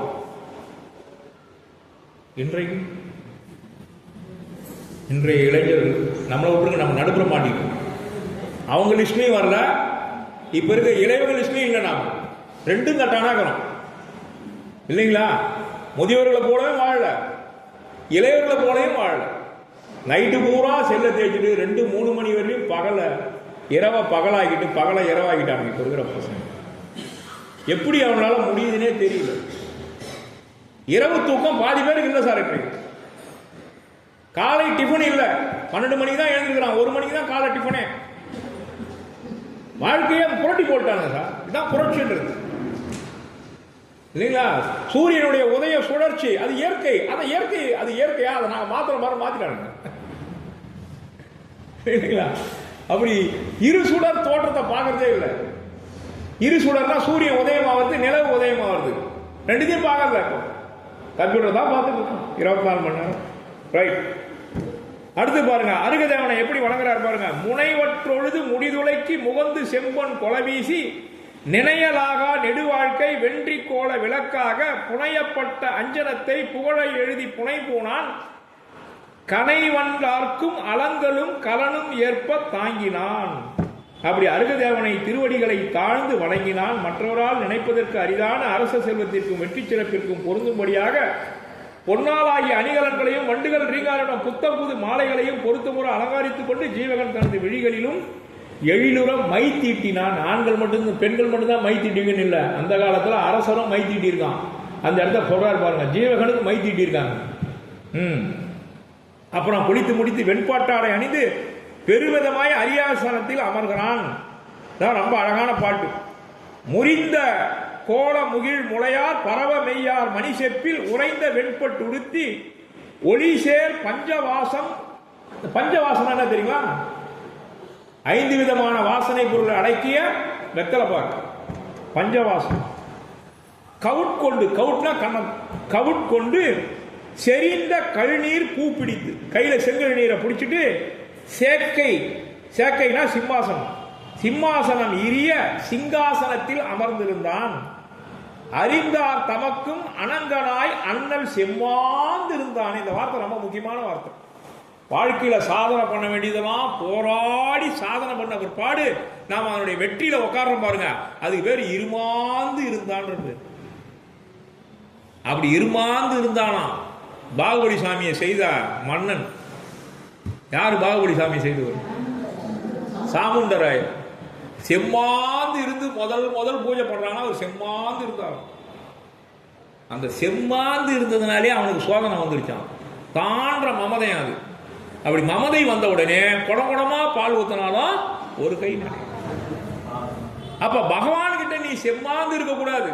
5 புலன்களை அடக்கி, ஏ பகவானே, உன்னை இதுவரை எத்தனை முனிபுங்கவர்கள் வணங்கினார்களோ, ஆரியாங்கனைகள் வணங்கினார்களோ, எத்தனை சக்கரவர்த்திகள் வணங்கினார்களோ, எத்தனை பலதேவர்கள் வணங்கினார்களோ, எனக்கு இன்று இந்த உன்னை காண்பதற்கு, உன்னை தரிசனம் செய்வதற்கு ஒரு வாய்ப்பு கிடைத்திருக்கிறது. ஏ பகவானே, நமோஸ்து நமோஸ்து நமோஸ்து என்று சர்வ அடக்கத்தோடு பகவான் கிட்ட போய் உட்கார். அப்படி ஜீவகன் பகவானை வணங்கி இருக்கிறார்.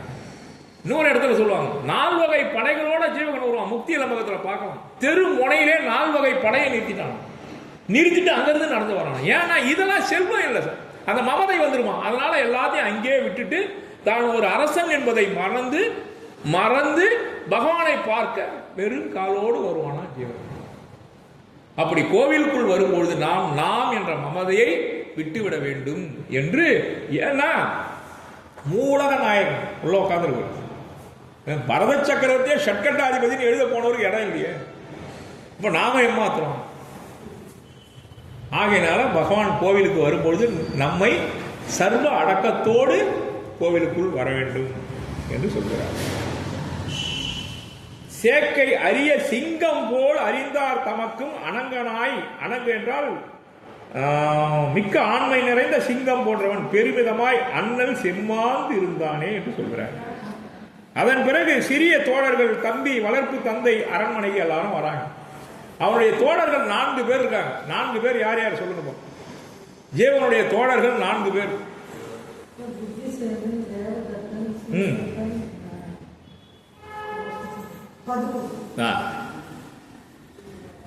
பதுமுகன், நந்தட்டன் இல்ல, நந்தட்டன் தம்பி பதுமுகன், புத்திசேனன், தேவதத்தன், ஸ்ரீதர்கன். அழகா சொல்லிட்டாங்க. இந்த 4 பேர் அவனோட பால்ய நண்பர்கள். அவன் பிறக்கும் போதே பிறந்தவர்கள். அந்த 4 பேரும் வராங்க அரியணைக்கு. அவனுடைய தம்பிமார்கள் நந்தட்டன், நபுல விபுலர் 3 பேர். சுனந்தைக்கும் கந்துக்கடனுக்கும் பிறந்தவர்கள். அவங்க 3 பேரும் வராங்க. இங்க கந்துக்கடனே வரார். கந்துக்கடனே ஜீவகனை பார்க்க வருகிறார் என்று சொல்கிறார்கள். பாருங்க, சிறிய வயது முதலே நண்பர்களாய் திகழ்ந்த 4 தோழர்களும் தூய நன்மணிகள் பதிக்கப்பட்ட மிக பெரும் தேரை உடைய இளவலும் மற்றும் மாமன். மாமா யாருங்க? தாய் மாமா கோவிந்தராசன். கோவிந்தன் வருகிறான். தேன் நிறைந்த புதிய மாலை அணிந்த தகப்பனாகிய கந்துக்கடனும் வருகிறார். செல்நகரும் வளமை நிறைந்த நாடும் ஏற்கனவே செல்வம் குவிந்திருக்கும் அரண்மனையிலே மீண்டும் வந்து ஒன்று சேரக்கூடியது. உலகின் வளம் அனைத்தும் தற்போது அரண்மனையில் வாசம் செய்கிறது. எல்லா செல்வமும் அரண்மனைக்குள்ள வந்துருச்சுங்க. அதான் அழகா சொல்றாரு.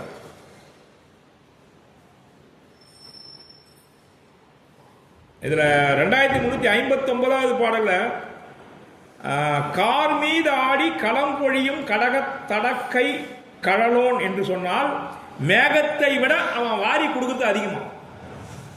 அதனால களம் பொழியும், களம்னா அணிகலன்கள், அணிகலன்களை பொழியக்கூடிய கையை உடையவன் ஜீவகன் என்று வள்ளலாக அவனை காண்பிக்கிறார் இந்த இடத்துல. அடுத்த பாட்டு, பெருமன்னர் சூழ ஜீவகன் அரசவையில் அமர்கிறான்.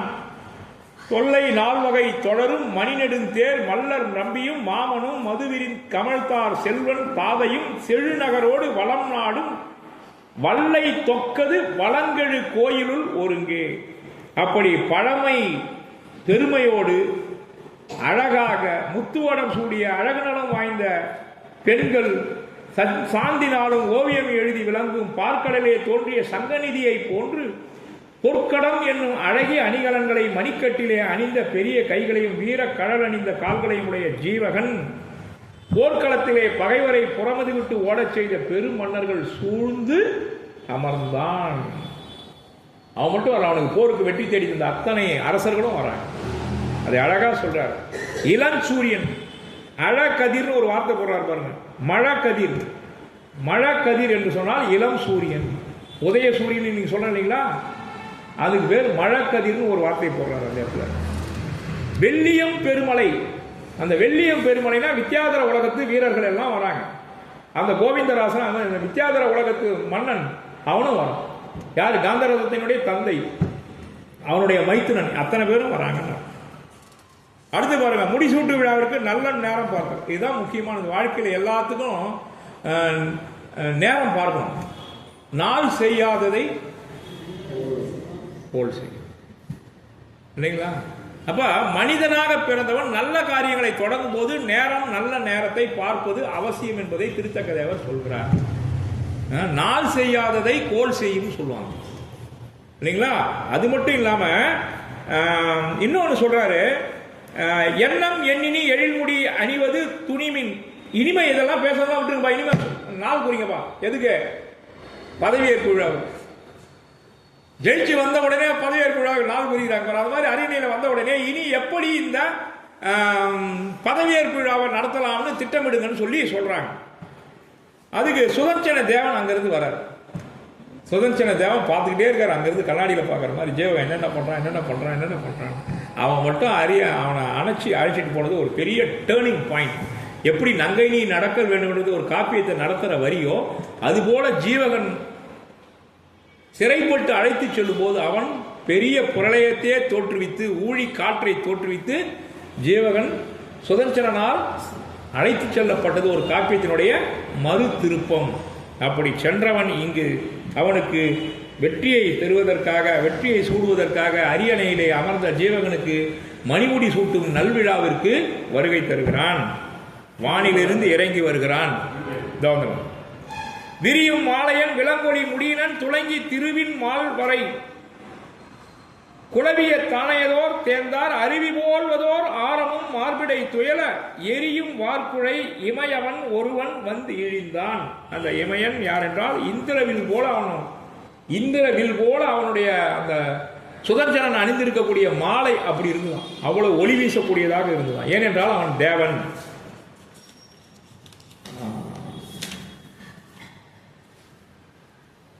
மன்னர்கள் ஜீவகனை புகழ்ந்து வணங்குகிறார்கள். மின்னும் கடற்றினையும் மாமணிக்கை வெண்கவரி விரிந்து வீச பொன்னம் குடை நிழற்ற பொன்மயமாம் உடைக்கலங்கள் பொழிந்து தோன்ற மன்னர் முடியிறங்கி மாமணிய கடல் ஏந்தி அடியீடேத்த சின்ன மலர் கோதை தீஞ்சலால் போற்றி செய்ப்ப திருமால் போந்தான். மங்கள உரைகளால் ஜீவகனை புகழ்ந்து பாடுகிறார்கள். உழைக்களங்கள் என்று சொன்னால் ஒரு அரசன் அமர்ந்திருந்தால் அவன் பக்கத்தில் என்னென்ன மங்கள பொருட்கள் இருக்குமோ அத்தனை மங்கள பொருட்களும் ஜீவகன் பக்கத்தில் வைக்கிறான். அதுக்கு பேர் தான் உழைக்களங்கள்னு பேர். உழைக்களங்கள் அப்படின்னு பேர். செல்வ செழிப்பு மிக்க ஓவிய மண்டபத்தில் ஜீவகன் நுழைகிறான். இந்த பாட்டோட நம்ம டீச்சாவில் போயிடலாம். மந்தார மாமலை, மந்திர மலையை மந்திர மாலை அணிந்து, நாம் அணிந்திருக்கிற மாலை பேர் மந்திர மாலை. கைப்பிடிக்குள் அடங்காத பிற மாலைகளையும் கழுத்திலே தாங்கி இருந்தான். அம்மாலைகளே உள்ள தேனை பறிக இயலாமல் ரீங்காரமிட்ட வண்டுகள் இனிய நறுமணம் வீசுகின்ற அகிர் புகையானது சூழ்ந்தது. அவன் அணிந்திருக்கிற மாலையில தேன் குடிக்கலான்னு வருதான், ஆனா அரியணையில அகில் புகையை போட்டு கிளப்பியிருக்கான். அந்த புகை அந்த வண்டுகளுக்கு இடைஞ்சலா இருக்குன்னு சொல்றாரு. செந்தாமரை மகளே அல்லது பெண் சாராத திருவின் மிக்க, அந்த செல்வ செழிப்பு மிக்க அந்த ஓவிய மண்டபத்தில் இருக்கக்கூடிய பெண்கள் எப்படி இருக்காங்களா, திருமகளை காட்டிலும் அழகா இருக்காங்க. மாசற்ற பொன் அணிகலன்களை திருமகளை தவிர வேறு பெண் அட முடியாத செல்வ செழிப்பு மிகுந்த அந்த மண்டபம். அப்படி ஒரு மண்டபம் இருக்குதுன்னா இந்த மண்டபம் திருமகளே நினைத்தாலும் அடைய முடியாத செல்வ செழிப்பு மிக்க மண்டபமாக இருந்தது. ஜீவகன் அமர்ந்திருந்த மண்டபம். அதை ஒரு வார்த்தை போடுறாரு பாருங்க. அதான் சிந்தாமணி ஏய்த்த சித்திரமா மண்டபத்து செல்வன் பொக்கான். இந்த சிந்தாமணின்ற வார்த்தையை இங்க போடுறாரு. சிந்தாமணின் பெயர் யார் முதல்ல ஜீவகனுக்கு சூட்டியதுன்னா, அவனை ஈன்றெடுத்த தாய் விஜயமாதேவி ஜீவகனை தரையில் படுக்க வைத்து விட்டு நாம் மறைந்து கொண்டால் அவனுக்கு நல்வினை உதயமாயிடுது, அவனுடைய சிறப்புக்காக நாம் மறைந்து நிற்க வேண்டும், அவனை பிரிந்து நிற்க வேண்டும் என்று அவனுடைய தோழி தர்மதேவி வடிவில் வந்த செண்பகமாலை சொல்றான். செண்பகமாலை சொன்ன உடனே அவனுக்கு நல்வினை உதயமாயிடுதுன்னு சொன்ன உடனே விஜயமாதேவி நம்புறாங்க. நம்பி அந்த குழந்தைய தரையில கிடத்திட்டு போய் ஒரு மரத்து முன்னாடி மறைந்து நிற்கிறாங்க. அப்போ நரியும் சிங்கமும் புலியும் சூழக்கூடிய இந்த காட்டுல இந்த நாட்டை ஆளக்கூடிய ராஜாவா இருக்க வேண்டிய நீ இப்படி வெறுந்தரையில படுத்திருக்கிறேயாப்பா அப்படின்னு அந்த அம்மா மருகி வாழ்த்தக்கூடிய இடம் தான் சிந்தாமணியே கிடத்தியால். அவன் படுத்திருக்கிறான், ஆனா யார் அவன்? சிந்தாமணி. அந்த அம்மா உயர்ந்து சொல்றாங்க பாருங்க, என் ராஜா, என் செல்வம். அம்மா சொல்றாங்க இல்லையா, காக்கைக்கும் தன் குஞ்சு பொன் குஞ்சு, இவன் ராஜா இல்ல. அப்ப அந்த அம்மா எப்படி பாராட்டுறாங்களாம்? சிந்தாமணியே கிடத்தியால், உன்னை நான் பாராட்டக்கூடிய வாய்ப்பு எனக்கு இல்லாமல் போய்விட்டதே, நான் செய்த பாவம் தான் என்ன? அந்த அம்மா மருகி பாராட்டக்கூடிய வார்த்தை அவனுக்கு பெயர் சூட்டாக இருக்கிறது. சிந்தாமணியே கிடத்தியால். அந்த வார்த்தை, அந்த பாட்டு எத்தனாவது பாட்டுன்னு கேட்டீங்கன்னா 311வது பாட்டு. இந்த பாட்டு 2370வது பாட்டு. ஒரு காப்பியம் ஏற்றக்கூடிய புலவனுடைய நினைவாற்றல் 311வது பாட்டுல போட்ட சிந்தாமணி எடுத்தாது இங்க போடுறாரு. அந்த சிந்தாமணி ஒரு மாத்தி போடுறாரு. சிந்தாமணியால் செய்த இந்த மண்டபத்தில் செல்வன் பொக்கான். சிந்தாமணி ஏய்த்த சித்திரமா மண்டபத்துள் செல்வன் பொக்கான் என்று அங்கே தாய் பாராட்டிய சிந்தாமணியை திருத்தக்க தேவர் சிந்தாமணியால் செய்த மண்டபத்துள் செல்வனாகிய ஜீவகன் அரியணையில் வந்து அமர்ந்தான் என்று சிறப்பாக குறிக்கிறார். எவ்வளவு நினைவாற்றல் பாருங்க. அந்த அரிமா நோக்குன்னு சொல்லுவாங்க, அந்த நோக்கு இருக்கணும் புலவனுக்கு. சிறப்பு டீசாட்.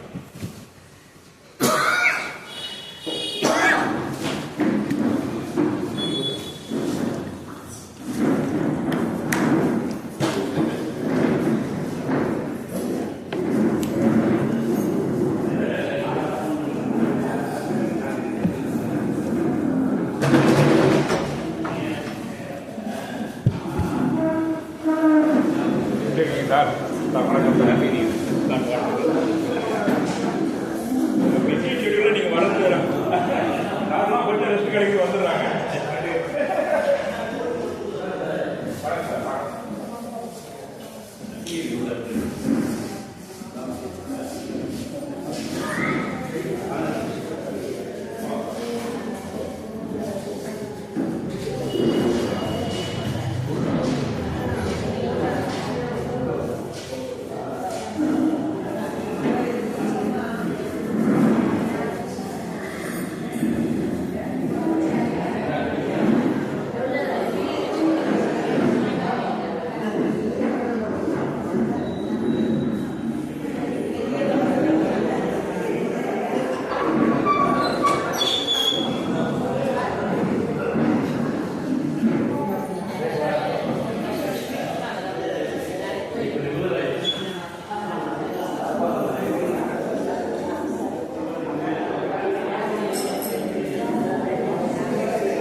Hello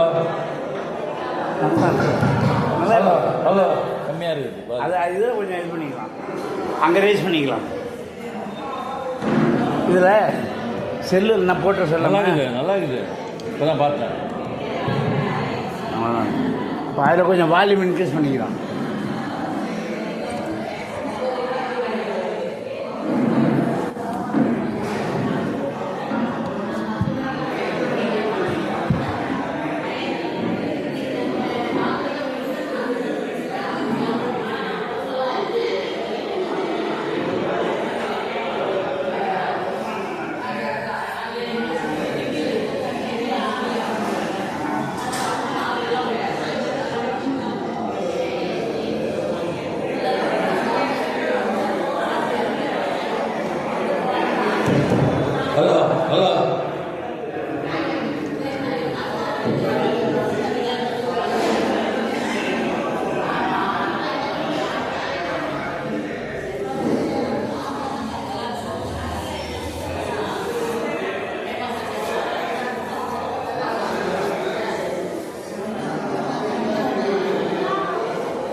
okay.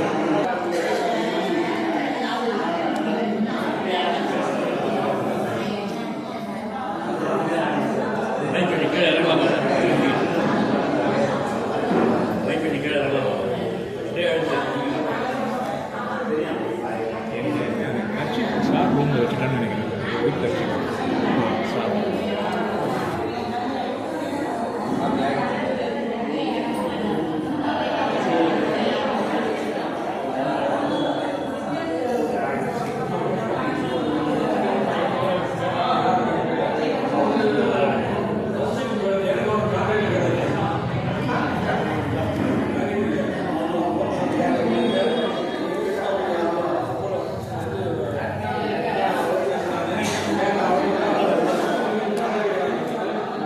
சொல்லலாமா?